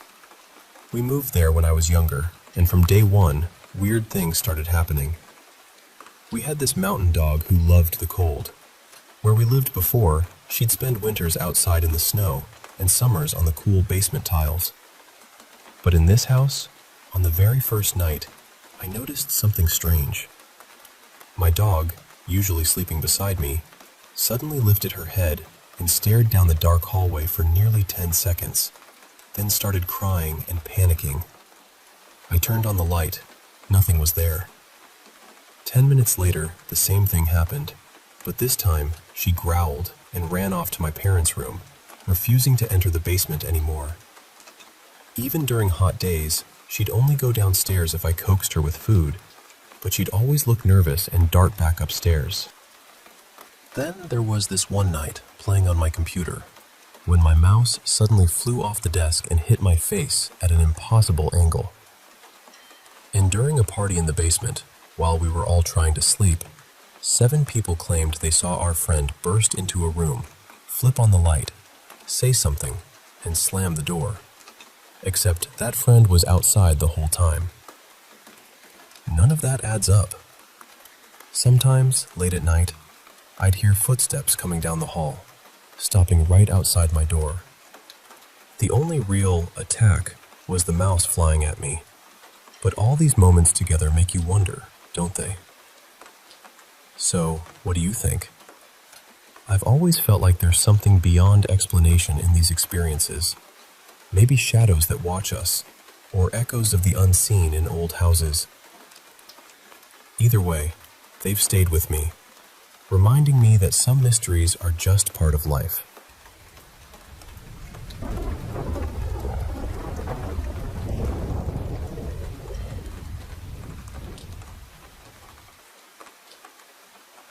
Hey there. I want to share something that's been with me for years now, ever since my little girl was just a tiny baby. You see, I'm generally a pretty skeptical guy. I tend to think our minds play tricks on us, especially when we hear spooky stories and then start seeing things that might not really be there. But, well, I also believe there might be more than meets the eye sometimes. So, it was a quiet Sunday evening. After putting our daughter down to sleep, my partner and I decided to unwind a bit by playing Minecraft together. We always play in peaceful mode. No zombies or creepy mobs, just a calm game to relax. Anyway, as we were playing, our daughter woke up hungry. My partner went to get her some food, and that's when I felt it. This strange, heavy feeling like something else was in the room with us. It was so intense it made me pause the game. Now, my partner isn't a fan of anything spooky, not even the zombie sounds in Minecraft, so she keeps things peaceful. I wanted to brush it off as just my imagination, but when she came back, she asked if I had noticed anything weird. I told her about the creepy feeling, and she said that while she was feeding our daughter, she saw shadows moving near the doorway. That was enough for us to stop playing, bring our daughter into our bedroom, and just call it a night. My partner works as a CNA in nursing homes, and she's had her own share of eerie experiences, so she's careful about what we watch or listen to at home. Honestly, that night stuck with me.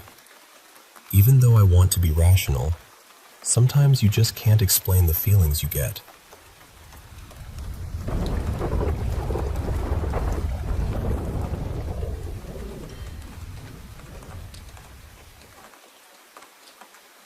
So, this happened when my girlfriend and I were camping out in my car, deep in this forest area. I'd heard there was some kind of old war burial ground within maybe a kilometer of where we parked, but honestly, I don't know how true that is. It could have been just a rumor. Still, after what happened that night, it's hard not to think about it. We'd been arguing earlier, the way we sometimes did back then. But this fight was different. It started over something completely stupid, something that should have been over in 5 minutes, but it just kept building and building until it got ugly. Really ugly. At one point, it turned physical, and I ended up bleeding. I didn't hit her back, but the whole thing was awful. Then she said she hoped I died in the car, and I said I wish she died too. I hate even repeating that now. It feels heavy. Like we put something poisonous into the air and the forest heard it. During the fight, she threw this necklace I had given her somewhere outside into the dark grass and dirt. After a while, we both calmed down.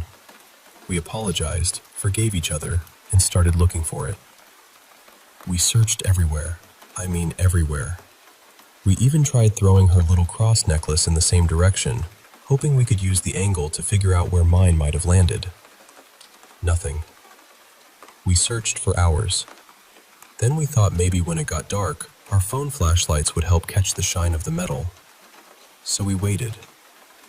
Night came, we searched again, and still nothing. Eventually we gave up and decided we'd sleep in the car, watch something, and look again in the morning. I remember very clearly putting her cross necklace in my pocket. She remembers it too. We climbed into the back of the car, trying to settle down. We were watching movies, trying to pretend the whole night hadn't been so awful. Then little things started disappearing. Food that had been right there. Bottles of water. Stuff we knew we had just seen inside the car. At first, we brushed it off. We told ourselves we were tired, stressed, maybe just not paying attention. But then this chill came over both of us at the same time, and we started thinking about the cross necklace we had thrown. I reached into my pocket to take it out. It wasn't there. That's when the fear really hit.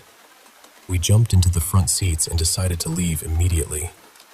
But the dirt road, the same road we had driven in on, suddenly felt endless.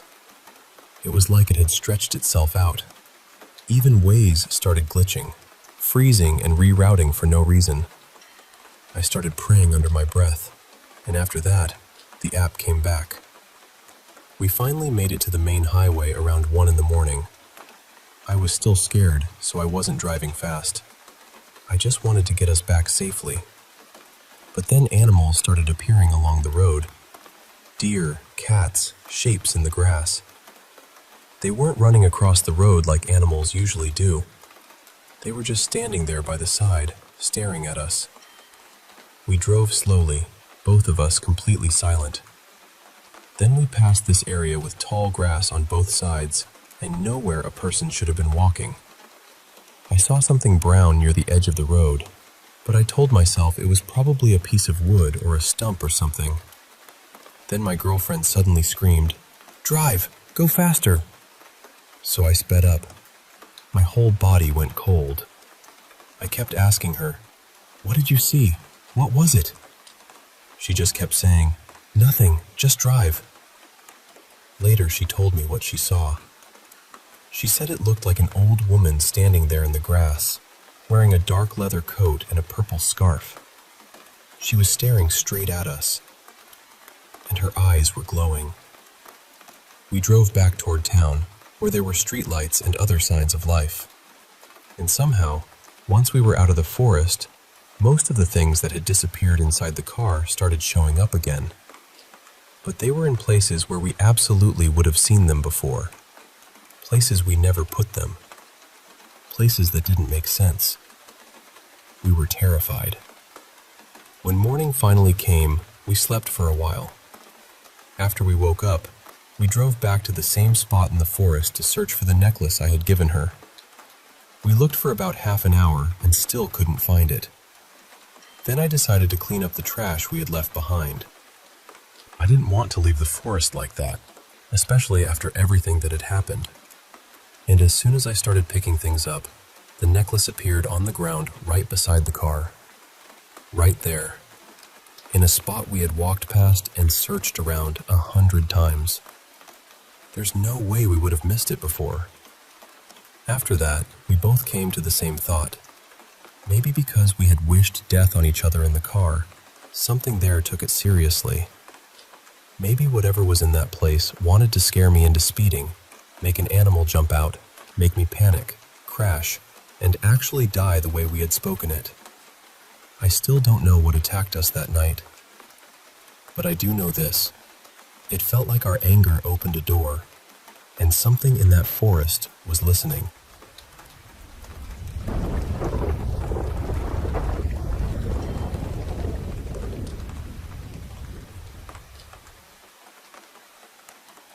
I've never really been the kind of person who gets into ghost stories. Honestly, I avoid horror movies altogether because even a cheap jump scare is enough to ruin my night. But lately, the things happening in my house have started to make me wonder if there's something here I can't explain. For more than a decade now, weird little things have been happening with the electronics around my house. Lights flicking on or off, devices acting up for no clear reason, stuff like that. For years, I brushed it off. I figured maybe it was some kind of interference, like a neighbor's remote, or just old wiring doing strange things. It felt easy enough to explain away. Then one night, my girlfriend Maya was over. She was sitting beside me in a chair, working on an assignment, and I was at my desk on my computer. Out of nowhere, a can of iced tea that was still pretty full just slid across the desk by itself. Not tipped over, not rolled, just slid. We both turned and saw it at the exact same moment. After that, I spent several minutes trying to recreate it, pushing the can from different spots, checking the surface, everything. The desk was flat, and there was no way it should have moved like that without spilling. It didn't make sense, but at the time, I still told myself it was just one of those weird things. Then there are my dogs. I have 2 of them, and every so often at night they'll suddenly start barking like something has really set them off. At first, I assumed it was just noise outside. There are always people around the neighborhood, kids running around late, that kind of thing. But one night, it went on long enough that I decided to quietly go check on them without calling attention to myself. I came upstairs expecting to find them at the window or by the front door, but instead, both of them were standing frozen at the entrance to the kitchen. The whole kitchen was completely dark, and it was around midnight. They were staring straight into it, growling and barking like they were focused on something very specific. They didn't even notice me walk up behind them, which is unusual by itself. When I turned the kitchen light on, both of them looked up at me almost like they were confused, like whatever had their attention was suddenly gone. What really got to me was the growling. My dogs are not aggressive. I had never heard that sound from them before. One of them had the fur raised along the back of her neck. I didn't see anything in that room, and I didn't hear anything either, but they were reacting to something. The part that's really been getting under my skin, though, is something I started seeing more recently. Every now and then, I'll catch sight of this strange, greenish shape, kind of like a misty glow, about the size of a small ball. It's transparent, almost smoky. And the weirdest part is that it never seems to come toward me. It always seems to move away. What I mean is, if I'm heading downstairs, I'll catch a glimpse of it going up the other staircase. If I'm going upstairs, I'll see it drifting down the opposite side. It feels less like it's following me, and more like it's deliberately avoiding me. That somehow makes it even stranger. At this point, I've started leaving lights on around the house all the time. I even bought lower wattage bulbs so I wouldn't feel as bad doing it. When I'm home alone now, I catch myself not wanting to turn around too quickly, like I'm nervous about what I might see behind me. And then there are the smells. That's another thing I can't explain. Every so often, I'll suddenly notice a scent in the house that absolutely should not be there. Sometimes it smells like tobacco or cigars, even though no one here smokes. Other times it's something unfamiliar that I can't even identify. And my bedroom, for some reason, will randomly smell intensely like oranges. Not faintly either. I mean overwhelmingly, like someone tore open a huge pile of fresh orange peels and left them all over the room. I don't use citrus candles, sprays, cleaners, nothing. There's no reason for that smell to be there, but when it happens, it's strong. So that's where I'm at now. I've spent a long time trying to explain all of this away as coincidences, bad timing, weird house stuff, anything practical. But when you pile all of it together, it starts to feel like something is off. I still don't know what to call it. I don't know if that green mist is supposed to be some kind of spirit, or if there's another explanation entirely. I just know that whatever's happening in this house doesn't feel random anymore.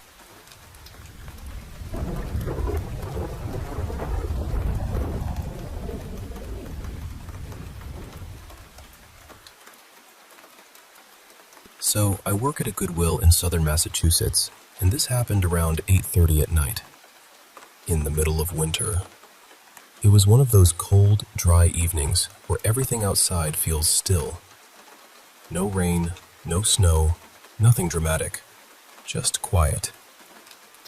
We were getting close to closing when my assistant manager, Mara, happened to glance at the security cameras and noticed this dark figure moving around near the little hallway by the bathrooms. She asked me to check the monitor with her because she thought she saw something shift. At first, I honestly didn't catch anything. Then suddenly, I saw it. It came out of the customer bathroom and darted across the hall, like it was trying to stay out of sight, and slipped behind this folded table we had leaning against the wall. At that point, we asked the store manager to come take a look, because we wanted to make absolutely sure there wasn't somehow still a customer in the building. He went out with Mara to check the bathroom, and I stayed in the office watching the cameras. He knocked on the bathroom door, opened it, and stepped inside to look around. While he was doing that, I saw the figure again on the monitor, and for a second I thought it was Mara. but then I noticed she was still standing a few feet away near the back room door. That was the moment my stomach just dropped. After they checked the bathroom, I watched my manager suddenly run toward the back wall of the building, into the linen section, peering between and underneath the racks like he had seen someone duck in there. From where I was watching, though, I couldn't make sense of it. I didn't see anyone at all. I figured maybe he was just being thorough and checking every possible hiding spot. Then both of them moved to the front of the store, turned on more lights, and checked behind the registers and all the other places someone could crouch down and hide.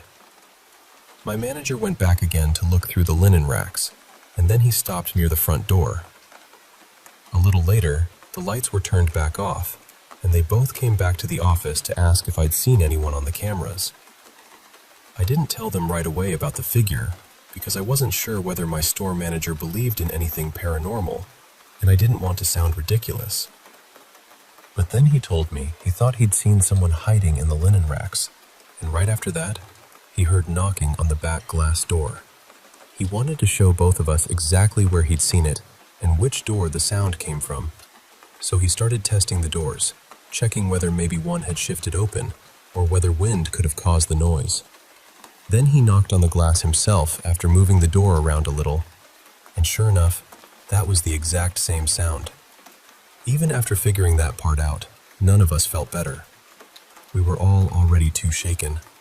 So we decided the closing tasks were done, we were finished for the night, and we were leaving. Nobody wanted to stay in that building any longer than necessary. I ended up being the last one left to clock out, and of course, that's when the digital punch-in system started glitching and wouldn't accept my clock out. Standing there alone while that thing kept messing up was just about enough to send me over the edge. Later, I found out my store manager actually does believe in the paranormal and has had a lot of experiences before. He's the kind of person who usually doesn't scare easily at all, so seeing him genuinely rattled made everything feel even worse. Mara has had experiences too, and we've talked before about some strange things we've both had happen. What really gets to me is that most days I'm opening or closing the store with just one other person, and that person is usually in the back room sorting donations. So I'm the one walking through the dark store, turning on lights, starting the music, and cleaning up whatever got left behind the night before. After what happened, I was seriously debating whether I could even make myself go in for my opening shift the next morning. And because of store rules, I can't do anything like burn sage or incense or put salt by the doors, even if I wanted to. So I've just been sitting with this feeling, wondering how to make myself and the rest of the staff feel safe at work again. Whatever that was, it terrified me. And more than anything, I just wanted it to stop bothering us and go back to whatever normal had been before.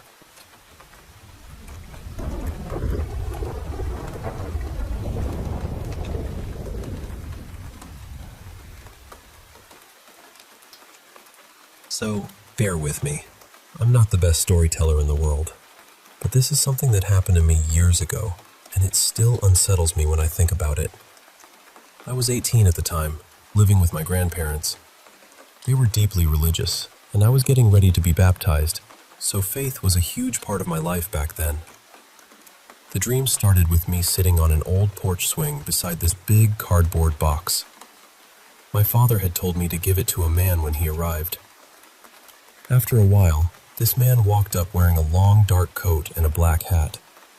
He asked for the box, and as I handed it over, the bottom gave out and everything spilled across the porch. It was hundreds of photographs. I dropped down, scrambling to gather them, and that's when I realized they weren't just random pictures. They were moments from my childhood. Some looked like actual photos I'd seen before, and others felt more like captured memories. Little pieces of my life laid out in front of me. Then I looked up at my dad, and he was crying.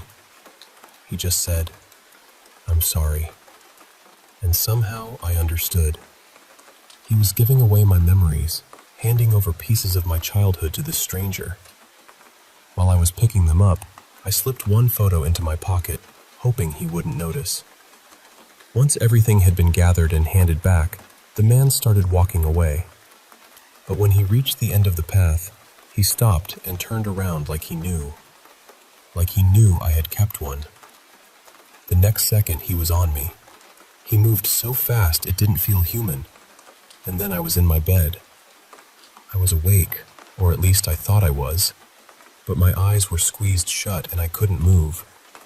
I felt this horrible presence hovering right above me, so close it was like the air itself had turned heavy.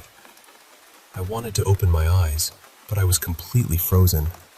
And more than that, I was terrified that if I looked, I'd see something I could never unsee. It felt like pure darkness was hanging over me, like if I met its gaze, something in me would be lost forever. That sounds dramatic, I know, but in that moment, that was the fear. It was absolute. My chest felt tight, my whole body felt trapped, and there was this awful tension between wanting to know what was there and being too afraid to find out. Then, through all of that, I heard my grandmother's voice from the other side of my bedroom door. She was encouraging me, almost like she knew I was fighting through something. She kept saying, "You're okay, keep going. You're doing so well. I'm proud of you." After what felt like forever, the presence disappeared. I could move again. I opened my eyes, sat straight up, and realized I was drenched in fear, heart racing, struggling to catch my breath. I ran out of my room and found my grandparents sitting at the dining table, both of them still awake, which was unusual that late at night. It was probably around 11. I looked at my grandmother and asked, "Were you just standing outside my door?" She looked confused and said, "No." So I told them everything. The dream, the presence, her voice, all of it. When I finished, neither of them really had much to say. My grandmother just pulled me into a long hug and told me to try to get some rest. That was almost 10 years ago, and honestly, it still stays with me. Even now, there are moments when I wake up in the dark and feel that old fear creeping back in. That fear of opening my eyes and seeing something terrible staring down at me.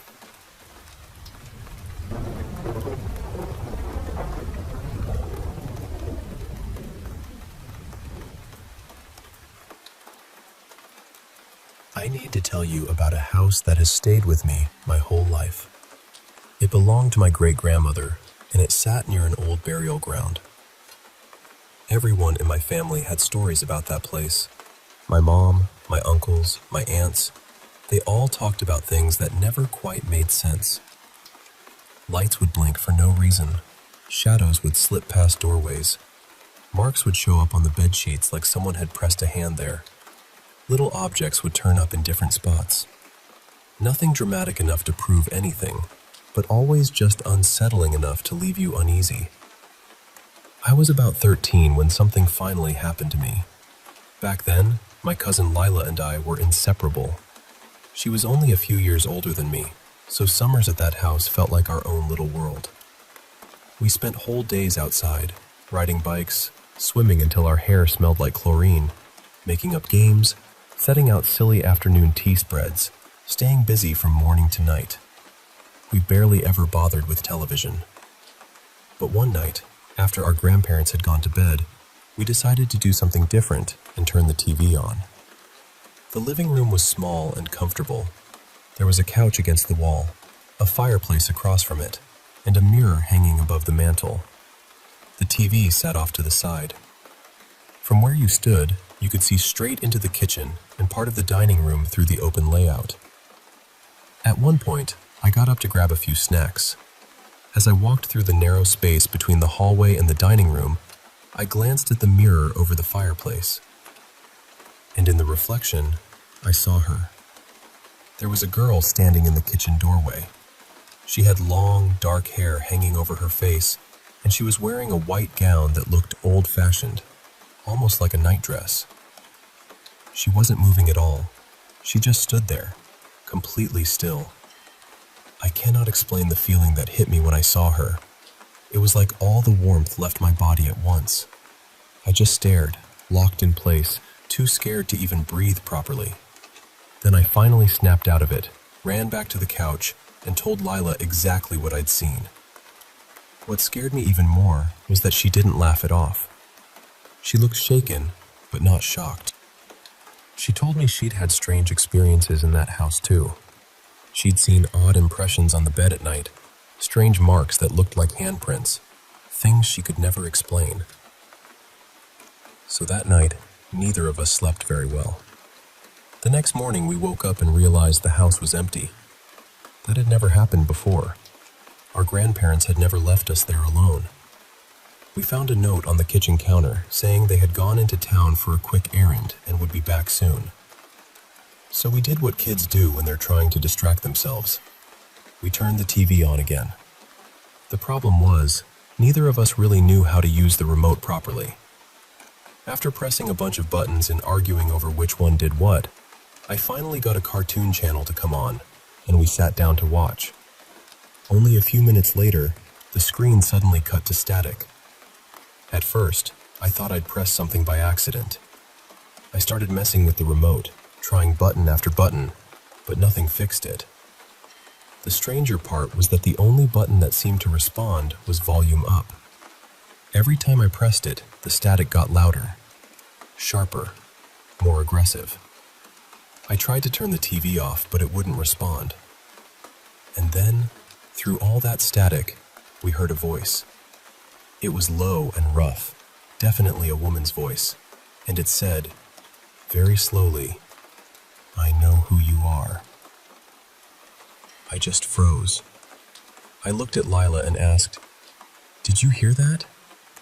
She nodded, and I could see all the color had drained from her face. I remember whispering, almost crying, "It's the girl from last night." At that point, I completely lost it. I covered my ears and started rocking back and forth, and Lila, just as frightened as I was, rushed over and yanked the plug out of the wall. The sound stopped immediately. We sat there in silence for a long time.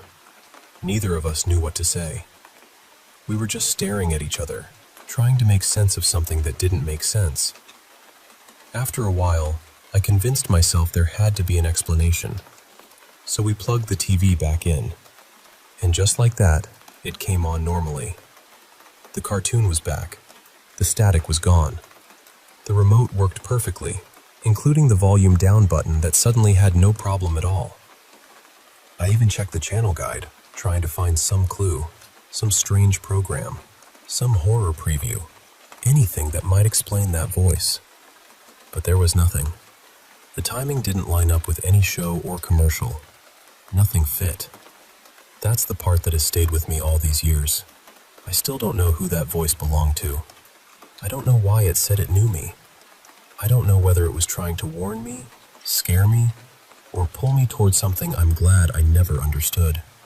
But I can tell you this with complete honesty. After that summer, I stopped calling myself a skeptic.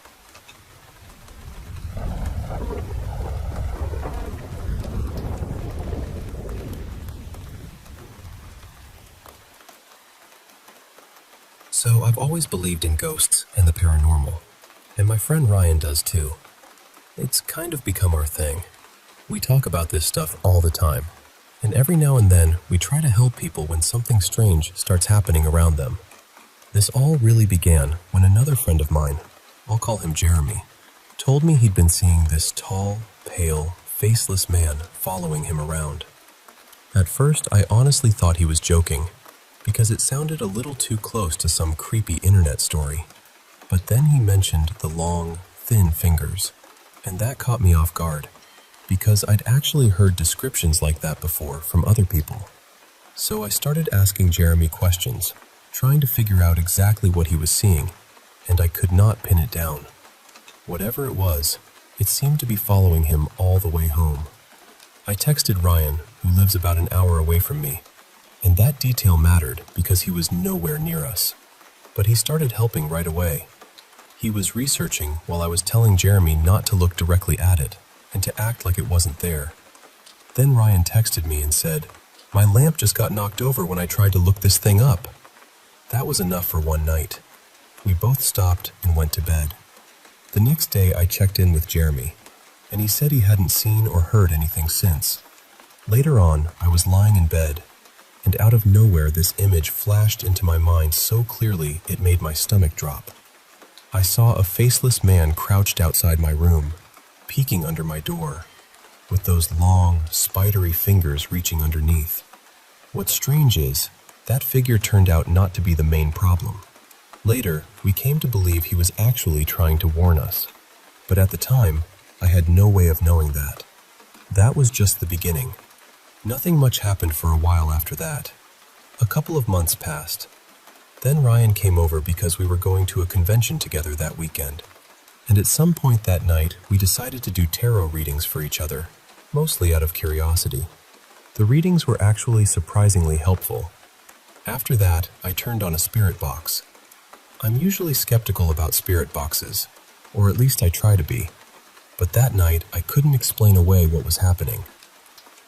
It said my name multiple times. It said Ryan's name too, and then I felt this overwhelming presence behind me. So strong it made me freeze. In my mind, I saw that same tall white figure again. At the time, I thought it was threatening us. Later, I started to believe it had been trying to warn us. Back then, though, we thought something else was at the center of it. We started referring to it as the snake. A few weeks later, Ryan and I were on video call. While we were talking, I suddenly felt drawn to my bedroom door. I set my camera near it so Ryan could see the crack under the door, but not the things I was placing on the floor. Ryan started describing in eerie detail exactly what I was seeing in my head. That was when I decided to try communicating. I wrote yes and no on a piece of paper and placed it near the door. I said that if something was there, it could tap one side for yes and the other for no.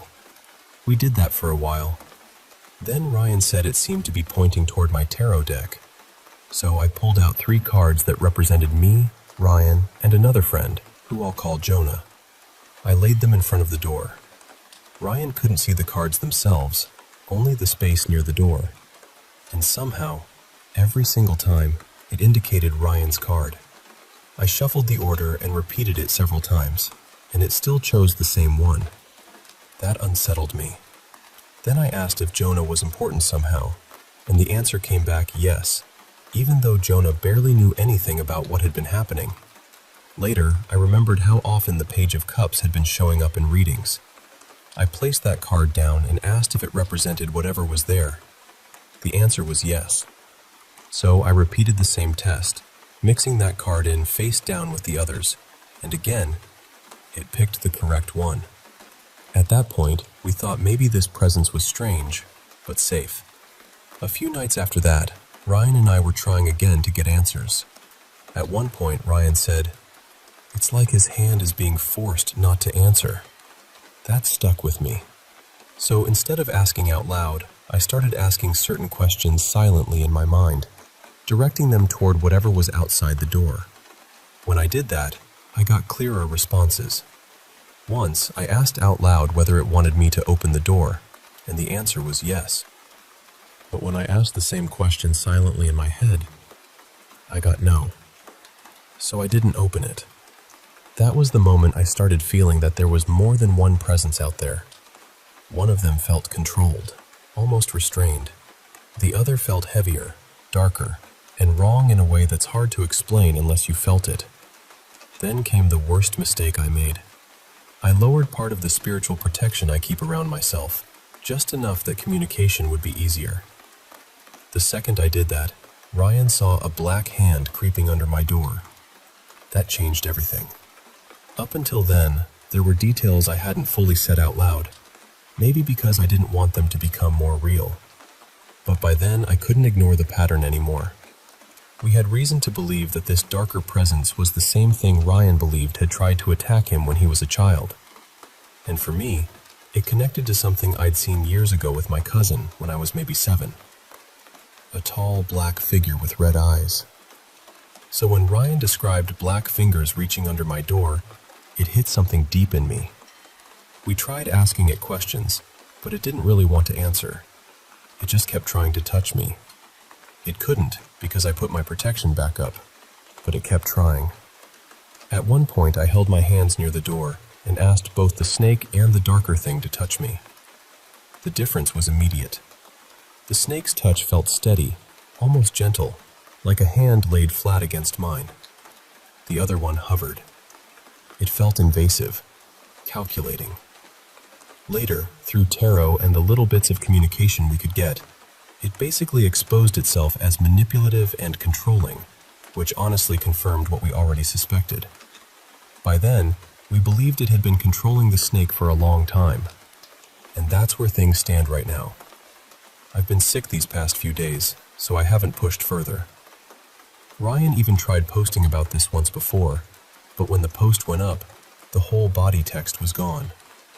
He showed me a screenshot proving he'd written it all out, but when I opened the link, there was nothing there except the title. He said he felt this deep sense of dread while writing it. That's the same feeling I get when I talk about this too long. So that's my story. I know how unbelievable it sounds. I know some of it sounds impossible when you say it out loud. But this is exactly how it happened. And I'm sharing it because I want someone to understand that I'm not telling it for attention. I'm telling it because something is wrong. And I want to figure out what this thing is, how to get rid of it, and how to free that other presence from whatever hold it's under.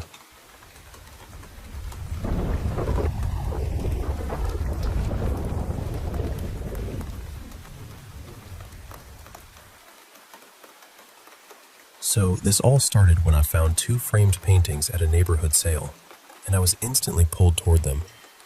The frames were stunning. The artwork was beautiful, and even though I could tell they were more modern than antique, I didn't care. They looked exactly like something my mom, Marissa, would love, and they would have fit her style so perfectly that I felt like I had to bring them home. The best part was that I got both of them for $15, which felt like such a win. The woman selling them was really kind, and while we were talking, she told me she had originally bought them for her own mother. Not long after she hung them up in her mom's house, her mother passed away. At the time, I just felt sorry for her and told her how sorry I was for her loss. I didn't think much more about it after that. When I got home, I measured the paintings and realized they were way too large for my place, so I left them in the trunk of my SUV, figuring I'd deal with them later. But even then, I noticed something strange. I got attached to them almost immediately. I didn't want to donate them, didn't want to sell them, didn't even really want to talk about giving them away. It felt oddly personal, even though they were just 2 pictures I'd picked up on a random afternoon. I bought them around September of 2024, and by early April 2025, they were still sitting in my car. And ever since they've been there, things have happened that I still can't really explain. The first time was sometime in October. I was driving to work, talking on the phone with my partner, and he suggested we could just drop the paintings off at a thrift store so someone else could enjoy them. I didn't get furious or anything, but I felt this sudden irritation rise up in me, way stronger than it should have been. I told him the paintings were staying with me until I found the right place for them. The second he kept pushing the idea, the call cut out. Every electronic system in my car shut down, and this awful buzzing sound blasted through the speakers. It scared me so badly I nearly swerved off the road. I had to pull over, shut the whole car off, and restart it to make it stop. What made it even stranger was that the vehicle was practically brand new. I'd only had it a short time. Then later that month, after work one night, I got into my car and was getting ready to back out when I glanced in the rearview mirror. I swear I saw the top of someone's head behind the back seats. It was just enough to make out curly, dark gray hair and part of a forehead before it ducked down. I jumped out immediately and checked everywhere, the trunk, the back rows, all of it. No one was there. I even looked around the parking lot to see if someone had walked past the car, but the only people nearby didn't look anything like what I'd seen.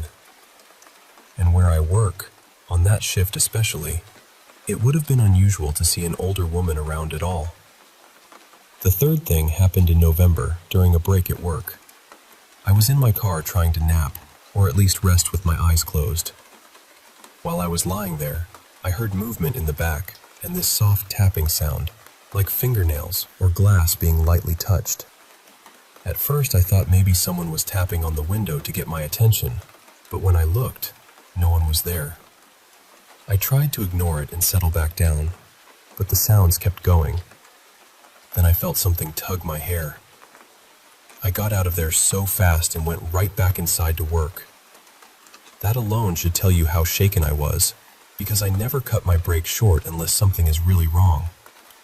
And honestly, those are only a few of the things that have happened.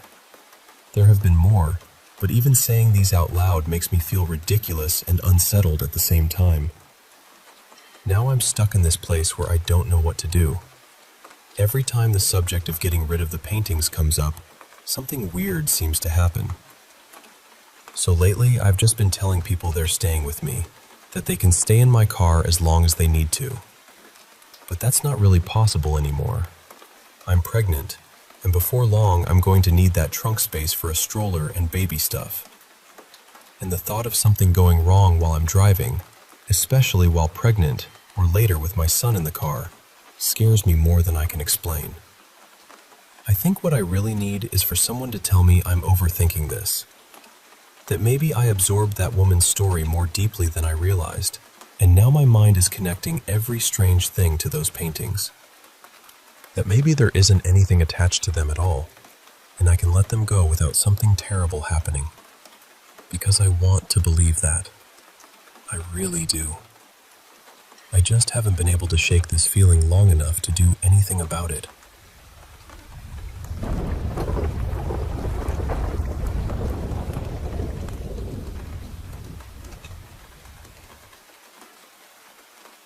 My name's Mara, and I still get chills when I think about this house.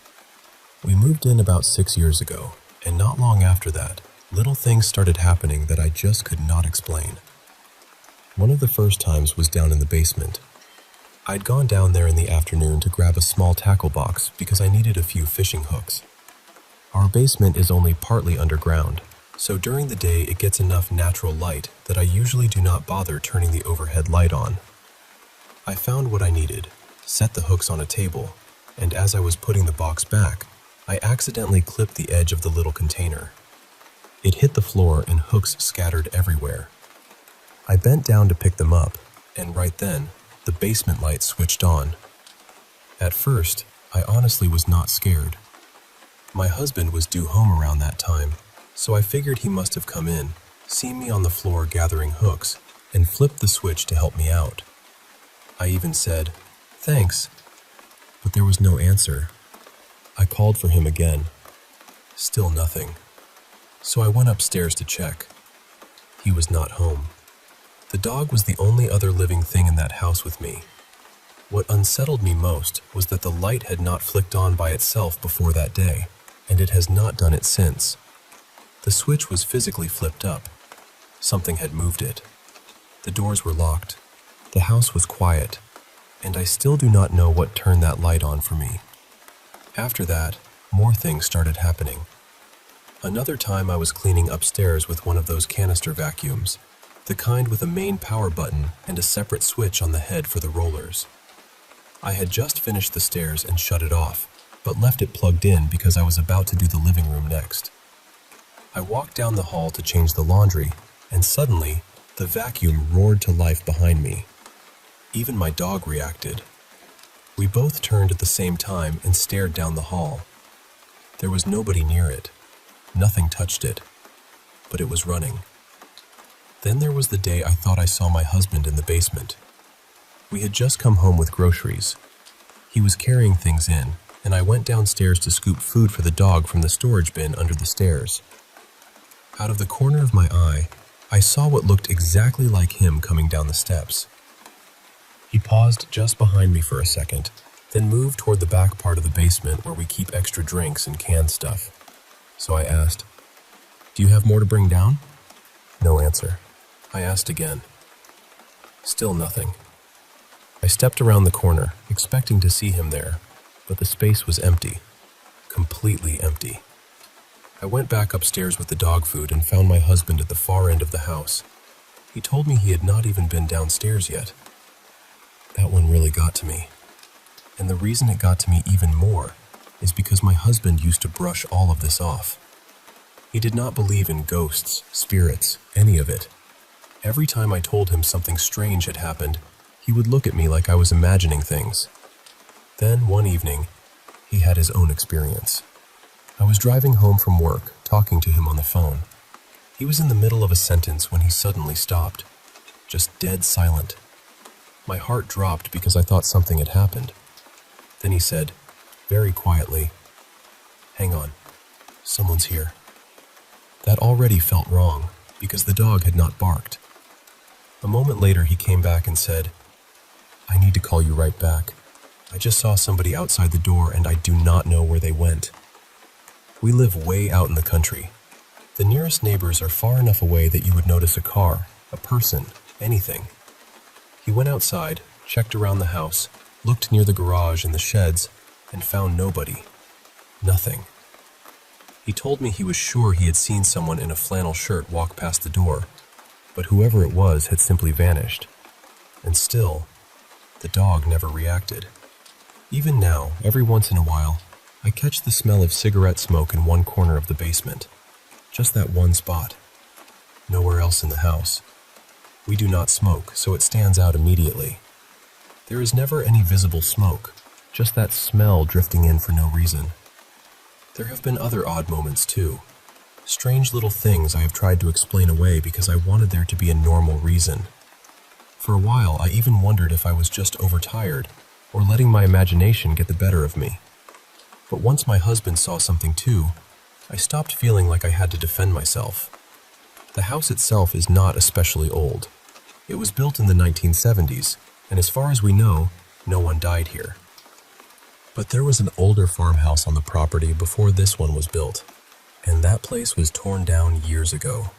I have sometimes wondered whether whatever is here did not leave when that house did. One more thing that matters. I am deaf in one ear. So yes, there are times when my husband can come into the house and I genuinely will not hear him, depending on where I am and which side he is on.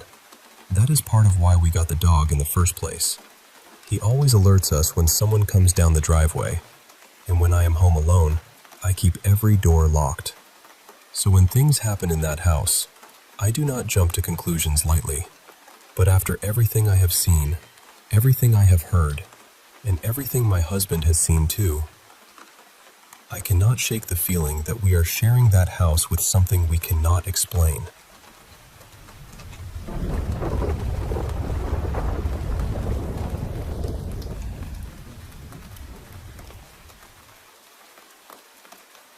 I was 19 when this started. It was my first year in college, and I stayed behind in the dorms over fall break because home was not a place I felt safe going back to. Almost everyone else had cleared out, so the building felt hollow, like it was holding its breath. The first strange thing happened that very first weekend. I stepped out to do laundry late at night, and as I passed the window at the end of the hall, I caught the reflection of a girl with dark hair standing behind me. Just for a second. When I turned, no one was there. It vanished so fast I almost convinced myself I imagined it, but it left this cold feeling in me that I couldn't shake. After that, nights got harder. I'd wake up in the dark and hear this deep, heavy breathing under my bed. Not like a person, more like some large animal. Slow, deliberate, too close. I was trying to live like a normal college kid, you know? Going out, meeting people, pretending everything was fine. But whatever was happening kept pushing its way into my life. It felt like something dark had attached itself to me. I didn't grow up thinking this kind of thing was real, so part of me kept trying to explain it away. But another part of me knew I was experiencing something I couldn't explain. I felt split in half. One version of me wanted to fit in and keep moving. The other one knew something was terribly wrong. As the weeks passed, it escalated. My bed would shake hard enough to wake me. Once, I was sitting in the bathroom and the toilet started vibrating underneath me. Another time I was studying alone, and the book in my hand snapped shut on its own. By then, I wasn't even shocked anymore. I was irritated. It had become constant enough to interfere with everyday life. One afternoon, I was alone in my room, lying on my bed, when I felt the sheets lift and tug away from me.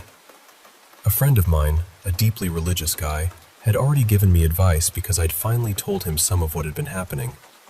He told me to turn on the lights, speak directly to whatever it was, and tell it plainly that it had no authority over me. So I climbed off the bed, stood up on my desk chair because for some reason I felt safer off the floor, and I said out loud, "In the name of Christ, leave me alone." The second I said it, my desk lamp started flickering wildly until it went dead. Just dead. I tried to switch it back on, and nothing happened. I ran out of that room so fast. A few nights later, I had one of the most vivid dreams of my life. In the dream, I was lying in bed when the mattress opened beneath me, like a black pit had formed in the center of it, and I started falling. There was something inside that darkness laughing at me, mocking me. And then, somehow, I spoke back to it in words I didn't consciously know. I still can't explain that. I don't remember exactly what I said, only that it meant something like, "You cannot have her." Then I rose above that opening, and my chest filled with this overwhelming love, so strong it felt almost unbearable. I woke up before it peaked, but I never forgot that feeling. Eventually, I told another friend everything. He took me to a Catholic church to speak with a priest. While we were there, sitting in that quiet office, both of us felt this awful heaviness in the room, like something was standing just outside our sight, listening. The priest gave advice, though honestly, I barely remember it now, and it didn't seem to change much.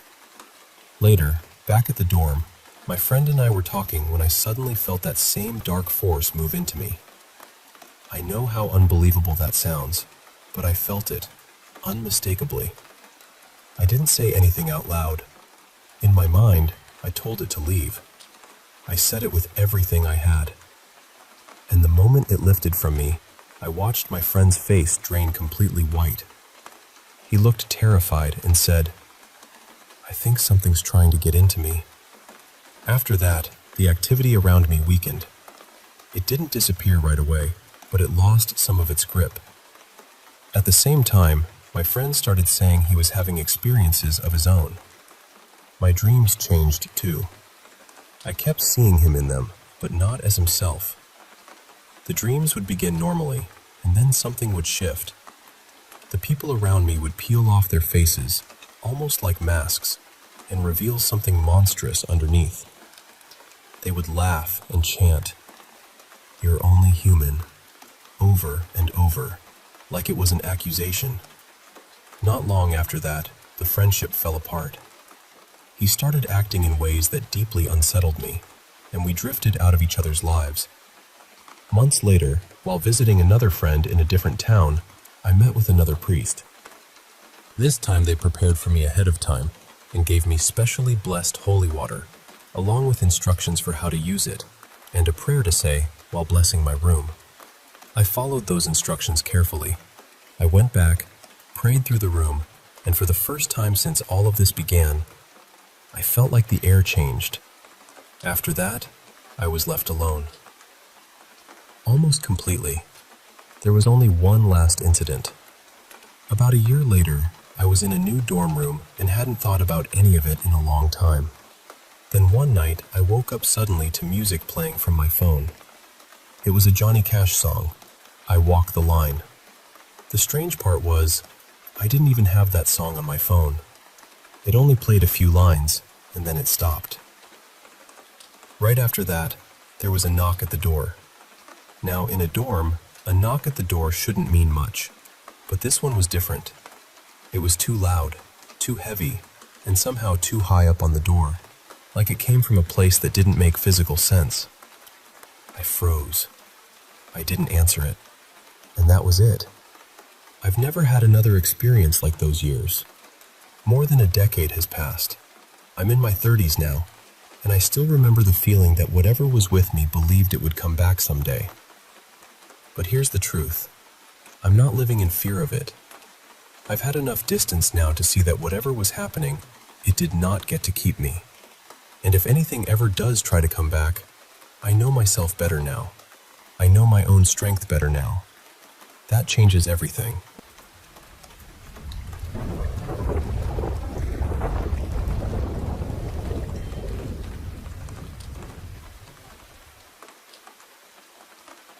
I'm not even totally sure how to explain this, but it all really started when I moved into this house in the South a few years ago. Right before the move, I had a serious health scare and spent some time recovering, so I was already feeling worn down and a little off. But after I got settled in, things started happening that I just couldn't shake. At first, it was the dreams.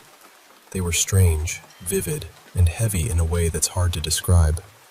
I'd wake up in the middle of the night feeling like someone was in the room with me, like I was being watched. Nothing obvious at first, just that feeling. You know when your body wakes up before your mind catches up and everything feels wrong? It was like that almost every night. Then I started noticing my bedroom door. I'd fall asleep with it barely cracked open, and then I'd wake up and it would be standing wide open. I had a young dog at the time, still just a puppy, so I kept telling myself it had to be him nudging it or moving around. I wanted a normal explanation. But then I started seeing something near the doorway. At first it was just a shadow, the kind of thing you catch out of the corner of your eye and immediately try to explain away. But it kept happening. Night after night, I'd wake up and see this dark figure shift or move just as I looked toward the door. My dog never barked, never reacted the way I thought he should, so I kept convincing myself maybe I was stuck between dreaming and waking. But it got worse. Eventually I had one of those moments where I couldn't move at all. Full sleep paralysis. And what I saw that night is still burned into my mind. There was this figure standing over me and my dog. It looked like a tall woman, just completely dark, with long, tangled hair hanging around her face and shoulders. Everything about her was black, like she wasn't even made of light or shadow, just absence. She didn't say anything. She just stood there looking at me. The next day, the whole house felt off. My brothers and sisters were uneasy too, even though none of us really wanted to say it out loud. We were all in the kitchen trying to act normal, eating and talking, when we thought we heard someone moving around in the garage. We checked, and there was nobody there, so we brushed it off and went back inside. A few minutes later, the garage door slammed from the inside. Every one of us froze. The whole mood changed instantly. Nobody wanted to keep eating after that. There were other things too. The kind of things that sound small until you're standing there watching them happen. One time the kitchen sink turned on by itself. I know how that sounds, I really do. But my sister was there with me. We both watched the handle move on its own and the hot water start running. Neither of us knew what to say. We just stood there staring. And the strangest part was that after a while, it stopped feeling like whatever this was belonged only to the house. It felt attached to me somehow. I started feeling watched even when I wasn't home. I remember once at school, I was walking down the hallway with a friend, and the lights above us started going out one by one as I passed underneath them. Not all at once, just fading in sequence like something was following me. My friend laughed nervously and made some joke about hoping there wasn't something evil around us. The second he said it, the lights came back on. Every single one. We both stopped laughing after that. At work, things would disappear when I was alone. A pen, a marker, sticky notes, little things I had just set down. I'd turn around and they'd be gone. Then the next day, I'd find them sitting exactly where they had been before they disappeared, like nothing had happened. It got to the point where I started doubting my own mind. By then, I hated being by myself. This all started back in 2019, when I had just moved in with my parents. They'd complain about the house sometimes, little noises, doors, random stuff, but they never seemed to see the things I saw. Over time, I tried to ignore it. I got used to pushing certain things out of my mind just to get through the day. But the heavier the energy in that house felt, the stronger all of it seemed to get. It honestly felt like I was being worn down on purpose. One of the more recent things happened when I was bringing home food from my mom. Everything had been fine. I got back to the house, went to open the door, and I swear it should have opened. My mom usually keeps it locked because of her job, and the lock makes a clear sound when it opens properly. I heard the click. I turned the knob. Nothing. I did it again. Another click. Still nothing. Again. Same thing. The lock sounded open, but the door would not move. By that point, I was pounding on the door so hard I felt desperate, like pure panic had taken over. And that's what this has done to me. It's drained me. It's affected my social life, my sleep, my energy, everything. Some mornings I don't even want to get out of bed. I finished school thinking life would finally start moving forward, thinking maybe I had some control again. But instead, it feels like it's just me, my dog, and this house. And my dog, he's not timid at all. He's a strong boxer, trained around tough animals, not the kind of dog that scares easily. Sometimes he'll suddenly get up and stare into empty space like something is standing right there. His whole body goes rigid. He'll growl low, circle, and fix on one spot like he wants to attack. But he hesitates, like he knows something isn't right. It got so intense that I started keeping him outside more often, because once he got older, he would not settle down when he sensed it. I'm telling you, living like that changes you. Even when nothing is happening, you're waiting for it to happen. You're bracing for the next sound, the next shadow, the next moment where something small turns into something you can't explain. And after a while, you start wondering whether it's the house, or whether whatever it is has decided to follow you.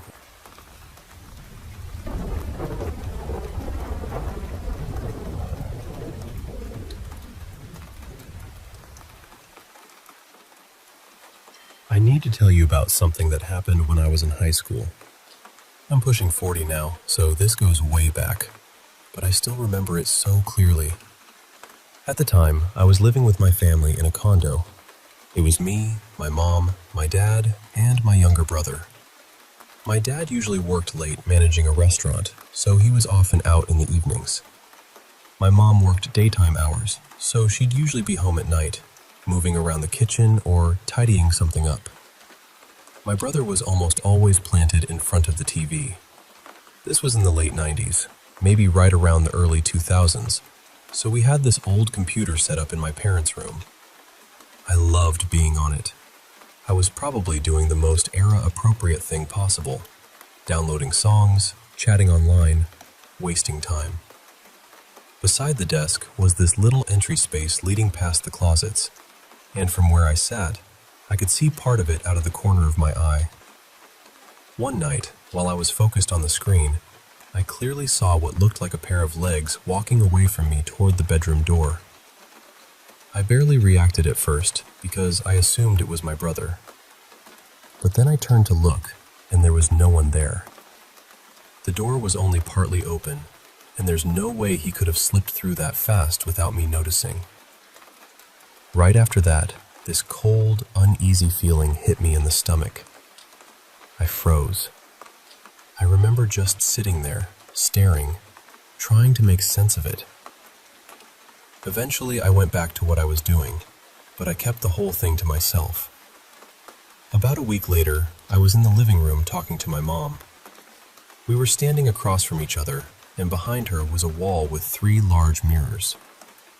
While she was speaking, I saw this blurred shadow move quickly across one of the mirrors. It happened so fast, but I know I saw it. I stopped her right in the middle of her sentence and said, "Mom, please don't panic, but I just saw something in the mirror." That did not go over well. She immediately got upset and thought I was joking. I told her I was being completely serious, but that only made her more unsettled. And the thing is, nothing had been influencing me.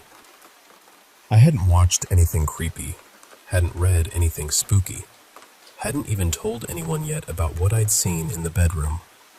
Then maybe another week passed, and one day my dad came home with news.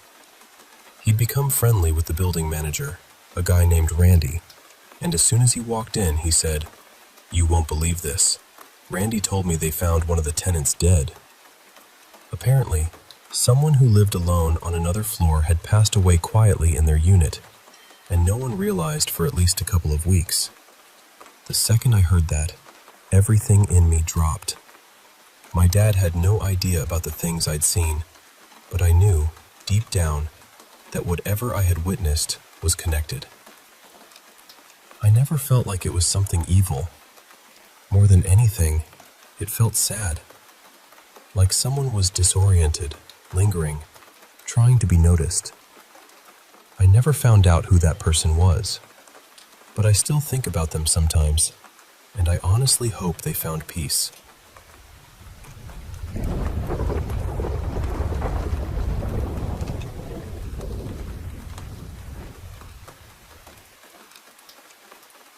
So, let me tell you what happened.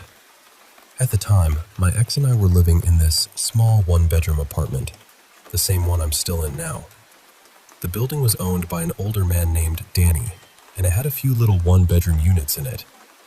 He got sick with lung cancer, and not long after that, he was gone. It all happened so fast.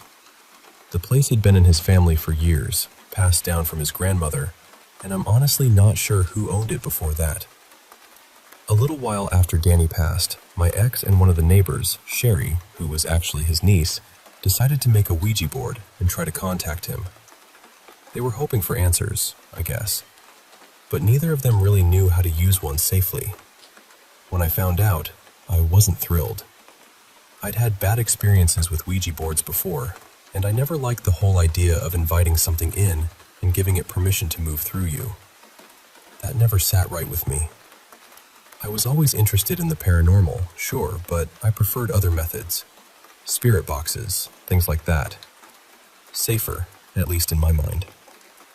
Anyway, a couple of days passed and I kind of forgot about the whole thing. Then one night, I got home from work late. I was on an evening shift back then, so it was well after midnight. My ex was still out, and the apartment was completely dark when I walked in. The first thing I noticed was this strange shimmer across the living room floor, like tiny sparks catching the light from outside. I flipped on the lamp, and my stomach just dropped. There was glass everywhere. I had this thick tempered glass panel sitting on top of my wooden coffee table, left over from an older table I used to have.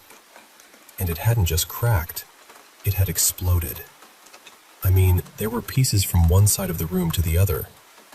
I even started recording because my first thought was that somebody had broken in. I checked the whole apartment, of course, but it's a small place. Nobody was there. What really got me was that the center of it all seemed to come from this covered candle that had been used during that Ouija session. That table had taken plenty of wear over time. I'd dropped things on it before. Nothing had ever happened. But this was different. Big chunks had blown outward in every direction. It didn't look like a normal break. It looked violent. When my ex got home, she was just as shaken as I was, and honestly, that was only the beginning. For the next few weeks, things in the apartment got intense. The kind of intense where you start running out of logical explanations and you don't know what to do next. I tried cleansing the place, and, weirdly enough, that seemed to make things worse instead of better. The moment that really pushed me over the edge happened about a week later. We had just come back from grocery shopping. I remember very clearly setting a big bag of cat litter on the kitchen table. I know I did. My ex, Becca, had to run back out to the store because we forgot something, and I stepped outside for a cigarette. My cat was out there with me, sitting near the window. Then, I heard it. That bag had a very specific plastic sound, and I heard it shift, like somebody had picked it up. Then I heard it set down, and a second later, I heard the soft thud of it tipping onto the floor. My cat snapped to attention immediately, ears straight up, staring hard toward the inside of the apartment. I went to the front door, which had a little window in it, and looked through before I stepped inside.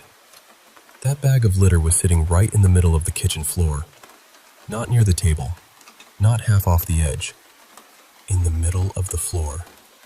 And I just stood there staring at it. To make sure I wasn't losing my mind, I called Becca and asked, "Where did I put the litter?" And without hesitation she said, "On the table." Exactly. I started laughing, not because it was funny, but because I was in total disbelief. Just that wild, nervous kind of laugh when your brain can't catch up with what's happening. Then I opened the door and tried to walk back inside. The second I stepped in, I felt something move through me. That's the only way I know how to say it. Something passed right through me. My whole body started shaking uncontrollably. Not for a minute or two either. It went on for hours. Then I started crying, and the strangest part was that the emotion didn't even feel like mine.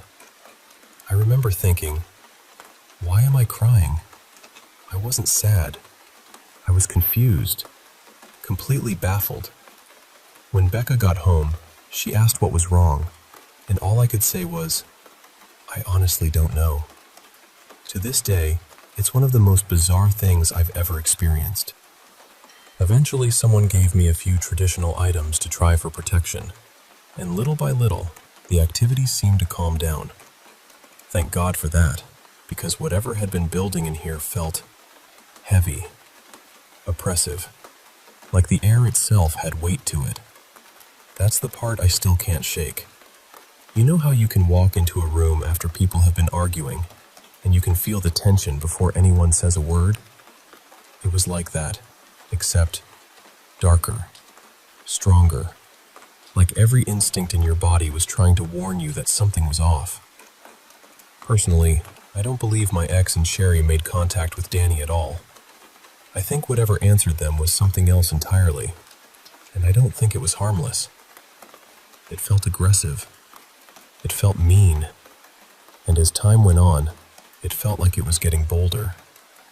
That whole experience changed the way I look at this stuff. It sent me down a rabbit hole, honestly. I still find the paranormal fascinating, but after living through that, I also take it a whole lot more seriously than I used to.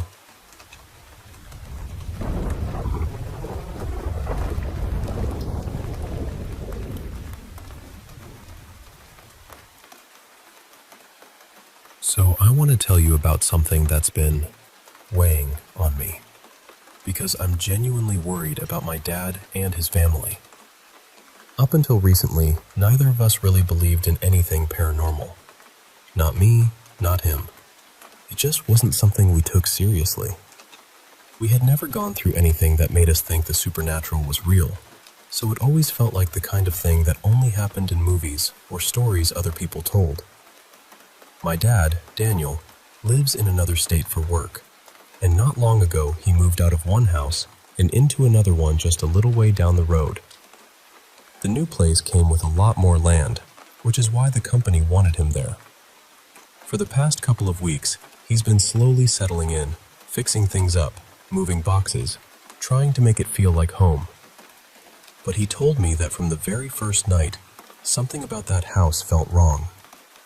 He says most of the activity happens at night. Sometimes when he's lying in bed, he feels the mattress pressed down near his feet, like someone has sat on the edge of it. But the second he jolts upright, the pressure disappears. Not long after moving in, he also started hearing scratching and pounding inside the walls, and at times, even the windows seemed to rattle hard enough to make him jump. He's not the only one who's noticed it. A couple of people staying in the house have mentioned seeing dark shapes move through the rooms. There have been alarms going off for no reason, cabinets opening and shutting on their own, and loud banging that seems to come from nowhere. My dad tries to stay calm, but I can tell it's getting to him. His wife and her 2 children stay over sometimes, and there were 2 moments in particular that really shook all of them. The first happened one night when everyone was sleeping in the same room. My dad and his wife were in the bed, and the kids, a boy around 10 and a girl around 8, were sleeping on an air mattress nearby. My dad said the banging in the walls started again, louder than usual, and finally he'd had enough. Wanting to protect his family, he shouted into the room, telling whatever was there to leave, that it was not welcome, and he commanded it to go in the name of Jesus Christ. Right after that, things got quiet. The kids went into the living room and sat on the couch, while my dad and his wife stayed behind in the bedroom for a minute or two, just trying to process what had happened. But when they walked into the living room to check on the children, they found both of them huddled under blankets, completely covered up and terrified. My dad asked what was wrong, and his stepdaughter said she had heard pounding on the front door, like someone was trying to force it open. She also said there was banging at the window, and then she saw a strange light outside, almost like a flashlight shining through. That part really stuck with my dad, because he remembered his grandfather once telling him that spirits can appear with a glow, like a beam of light. We're Hispanic, so maybe that belief comes from stories passed down in the family, but either way, it scared him. The second moment happened when his stepdaughter was taking a shower. When she came out, she asked her mom, "What did you want? Were you calling me?" But her mom looked confused and said she hadn't called her at all. Then she asked her son if he had been knocking on the bathroom door, and he said no, because he knew his sister was in the shower and didn't want to bother her. That's when the little girl explained that while she was bathing, she clearly heard knocking and the sound of someone trying to open the bathroom door. She truly thought someone outside wanted her attention. Around that same time, she also said she saw a woman wearing a long white dress in the house. That image alone gave me chills. My dad ended up going to a local church to speak with a pastor. After hearing everything, the pastor told him it sounded less like random disturbances and more like something dark, possibly demonic. Right now, I think they're trying to arrange for the pastor to come bless or cleanse the home. In the meantime, my dad has been trying to get holy water, and the pastor gave him a Bible verse to read over the house as part of the process. What gets me is that my dad is trying so hard to stay strong. He works these brutal shifts, usually 12 hours or more, and he says staying busy helps keep his mind off it. But eventually, the workday ends, and he still has to drive back to that house. And when he says that part quietly, like he dreads going home, it really gets to me. I can tell he's scared, even if he doesn't say it outright. And I'm scared too, because I keep thinking about what could happen if whatever is there becomes more aggressive.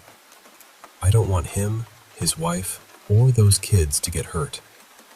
That's why I'm sharing this with you. I care about him so much, and I just want to help in any way I can.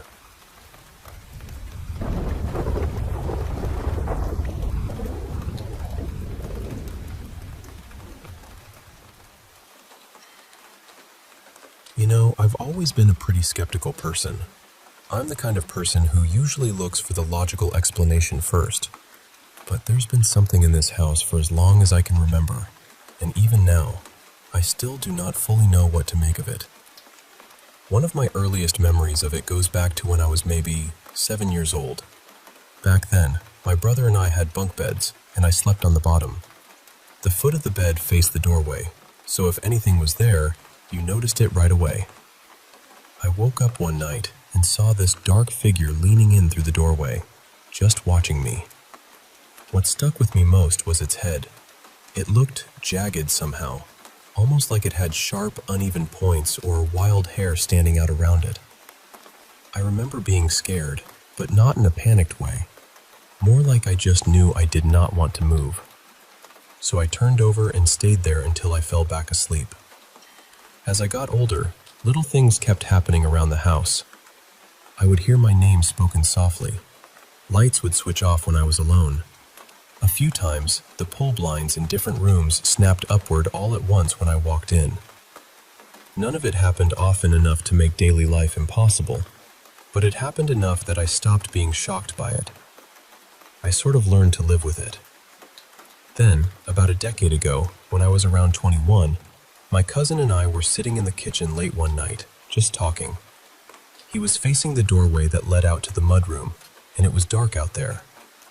In the middle of our conversation, he suddenly got this strange look on his face, like he was trying to decide whether he should say something. I asked him what was wrong. At first he hesitated, which honestly made it worse. Then he finally told me he had just seen a large figure lean around the doorway and look into the kitchen. And the detail he could not shake was the head. He said it looked oddly pointed, almost spiked. The second he said that, I got chills. I had never forgotten what I saw as a kid, and hearing him describe nearly the same thing without me prompting him was hard to brush off. A few years ago, my wife and I bought the house from my father and moved in. Not long after that, my wife started having her own experiences. She heard her name spoken to her one day in a woman's voice, not shouted from another room, but said quietly, like someone was right there beside her. One of those same blinds I used to see move on their own suddenly shot upward near her too. She has also told me she has seen movement out of the corner of her eye more than once. One night, we were both in bed and a set of keys slid right off the nightstand and hit the floor, even though neither of us was anywhere near it. Then things seemed to pick up even more. Our niece Mara has been staying with us for about a year. A few weeks back, she was in the laundry area and heard someone say, "Hey," right behind her in a female voice. She turned around thinking someone had walked in, but no one was there. Then, not long after that, she told us she woke up and saw a tall, dark figure in her room.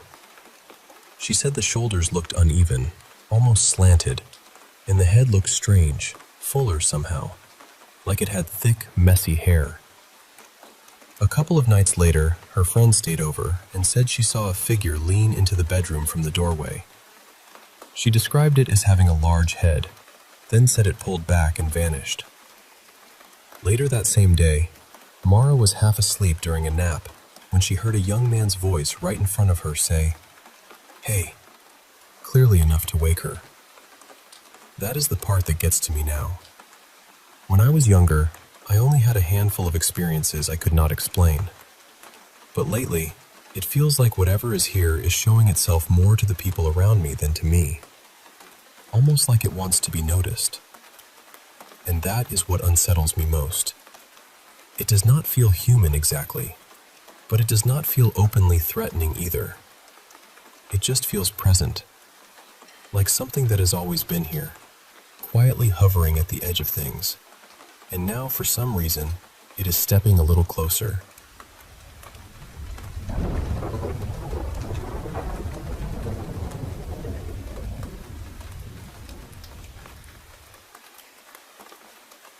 I've had this strange thing happen to me, on and off for most of my life. And even now, at 35, I still do not really know what to make of it. The first time it happened, I was 16. I was helping my friend Mara paint her mom's rental house. We were working all day, and at one point I needed something, so I called out her name. When I turned around, I saw what looked exactly like Mara heading into one of the bedrooms, slipping behind those hanging plastic sheets people use while painting. I followed her, talking as I went, and just before I pushed through the plastic, I caught sight of her moving toward the bathroom in the far corner. But when I stepped into the room and looked around, no one was there. I called her name again, louder this time. She answered me from outside the house. That was the first time something like that happened, and it stayed with me. Not long after, there were 2 more incidents close together. One day I walked into the living room and my much older brother was staring at me in this odd, unsettled way. He told me he had just seen me walk past him through the kitchen, across the living room, and into a bedroom. He said he had been talking to me the whole time, but I never answered. The strange part was that I had not gone that way at all. I had just come out from the other side of the house. Then, not long after that, I was having people over. I had run to the store and came back home, but instead of going inside, I stayed out front talking and smoking. A little while later, 2 of my friends came out and asked me if I had gone back into the house since I got home. I told them no. They looked completely serious and said they had both seen me walk right past them, straight through the house, not saying a word, heading toward my room. They followed me, thinking I was ignoring them, but when they got there, the room was empty, because I had never gone inside at all.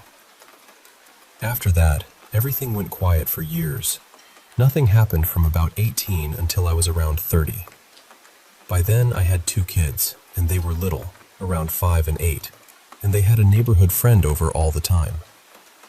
One afternoon, I was out in the garage with that friend's mom, exercising and chatting while the kids played inside. My kids were always calling Mom for one reason or another, so at first, I did not think much of it when I heard them shouting for me. I remember pausing and wondering whether I should go in, but since no one came to get me, I figured they were just wrapped up in their game. A few minutes later, the door swung open, and my older daughter came outside, looking amazed. She said, "Mom, how did you do that?" I asked her what she meant, and she told me all 3 of them had seen me walking across the living room.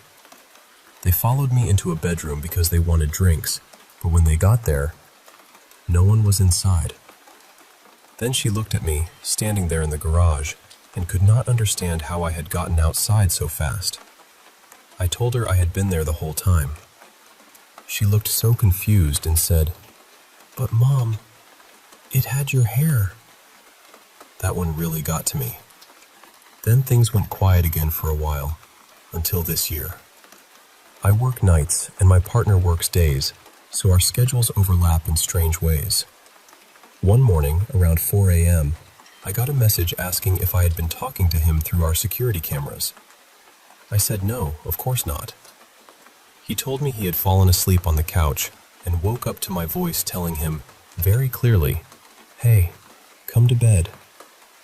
At first he thought maybe he was still half asleep, but then he heard it again, sharper this time. It sounded like me, but it was not me. And then, just yesterday, I heard my younger daughter's cough coming from her room.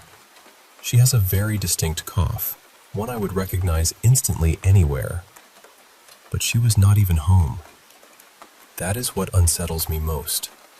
None of it has ever felt violent or openly threatening. It is just deeply wrong. Like something familiar is passing through the edges of my life, wearing the right face, the right voice, the right shape, but it is never actually the person I know. I know this sounds far out, but the only theory I have, if I let myself drift into the weirdest explanation, is that maybe these are echoes from another version of reality, almost like different timelines brushing up against each other for a second, and sometimes something slips through. I know how unbelievable that sounds, and maybe there is a perfectly logical explanation for all of it. But after all these years, I still have not found one.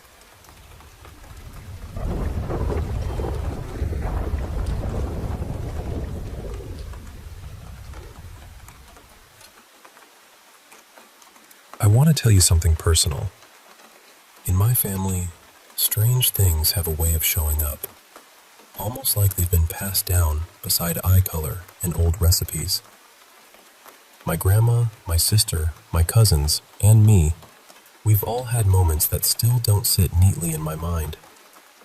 Some of these stories happened to me, and some were told to me by the people I trust most. Either way, they've stayed with me. The first story happened to my little cousin B. She was barely 2 when her parents finally settled into a small mobile home after bouncing from place to place for a while. At first, everything felt calm.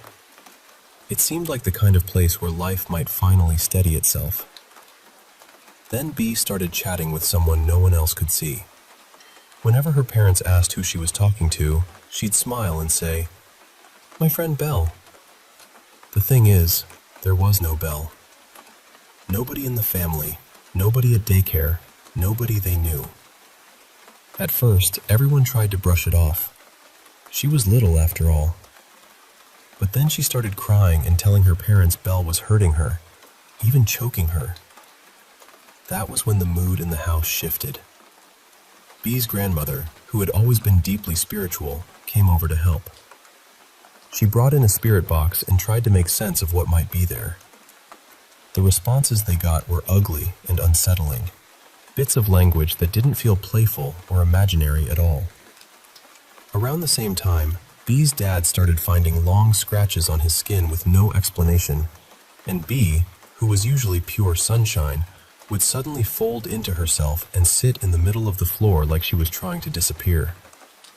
Before long, they packed up and left. And once they did, B was herself again. The second story is mine. I was around 4 after my parents divorced, and I spent a lot of nights at my grandma's house where my dad was staying. I wasn't a kid with a huge imagination. I didn't watch scary movies. I didn't go looking for spooky things. But night after night, I had these vivid, awful dreams about a tall man, maybe 6'2" or 6'3", who would stand over me and whisper horrible things. He told me he had killed people I loved. He told me he was going to kill me too. He talked about my pets, my family, everyone I cared about, like he wanted to hollow me out with fear. Eventually, I got so scared of sleeping that I started sleeping in my grandma's room. Even then, I didn't feel safe. Some nights, I would wake up and see a woman in a long navy dress, with dark hair hanging around her face, rushing out of the bathroom, sobbing like her heart had split open. I would scream. My grandma would wake up, and I'd be left shaking so hard I could barely breathe. After I moved away, I never saw either of them again. The third story happened at a family reunion. Every year we gathered at this huge old church school, 3 stories tall, with narrow windows that let you look down into the lower levels. It already had that old building feeling, like every wall had heard too much. One year, my sister, a few cousins, and I snuck upstairs where we absolutely were not supposed to be. We were wandering around, half excited and half nervous, when we heard piano music drifting from one of the rooms. Not random notes either, but a real tune, strange and sad and sharp around the edges. We stepped inside and saw a boy sitting at the piano. That alone made no sense. The building was supposed to be empty. The second he noticed us, he bolted. Of course we ran after him. We chased him down a narrow hallway, and then, just like that, he was gone. No doorway, no stairwell, no place he could have turned. We searched anyway, hearts pounding, but there was nothing. Just silence. The fourth story belongs to my grandma, Cammie. When she was young, she had a daughter named Mila. After Mila was born, my grandma started having the same nightmare over and over. In it, she saw a toddler, maybe around 2 years old, lifeless and blue, with water spilling from its mouth. She'd wake up screaming, convinced it was Mila. My grandpa would calm her down, but the dream kept coming back. From then on, she became fiercely protective around water. She never let her guard down, not for a second. Years passed. Mila grew up, became a mother herself, and had 2 daughters, Kinley and Ava. As Mila got older, the nightmares faded, and my grandma started to believe maybe the danger had passed. Then one summer day, Mila took the kids and some family to the lake. She was putting together snacks when she suddenly realized Ava was nowhere in sight. In the next moment, 2 older girls dragged Ava out of the water and onto the shore. Mila went into shock before instinct took over, and she started CPR while Kinley stood nearby, witnessing more than any child should ever have to see. My grandma was called, and Ava was airlifted to the hospital. When my grandma saw her there, she went still. Ava looked exactly like the child from her dream. Ava is me. I'm okay now. I was gone for a few minutes, technically speaking, but I came back. I do carry some damage from it, and I cope with humor more than I probably should. But what stays with me most is what happened after. While I was in the hospital, my grandma told me I talked about seeing mermaids in the water, beautiful women trying to guide me and help me. When I described them, I described relatives who had died before I was born, people I had never met. people I'd never even seen in photos. The last story happened when I was around 10 or 11. I was living with my mom and her ex in this old, pale green house that had to be at least a century old. It was honestly beautiful in the daytime. Big yard, garden, old decorative front door, the kind of place with character in every board and window. But beauty doesn't always mean peace. My room was in the attic, which had been split into two spaces, a larger playroom area and my tiny bedroom tucked off to the side. It was cramped, drafty, and full of little problems, but it was mine, and I made it mine. Posters on the wall, shelves, little decorations, all the things that made me feel tucked in and safe.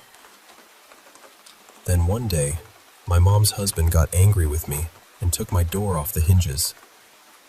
After that, my room opened into the dark attic space, and at night, that darkness felt endless. One evening, I was lying in bed on my phone when I heard something from the other room. I looked up, and there were fingers wrapped around the edge of my doorway. Just fingers, curled there like someone was peeking in. I froze.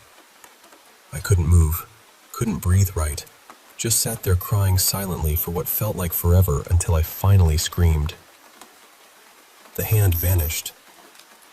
Not long after that, my youngest sister came running out of her room sobbing, saying something had sprinted across her floor.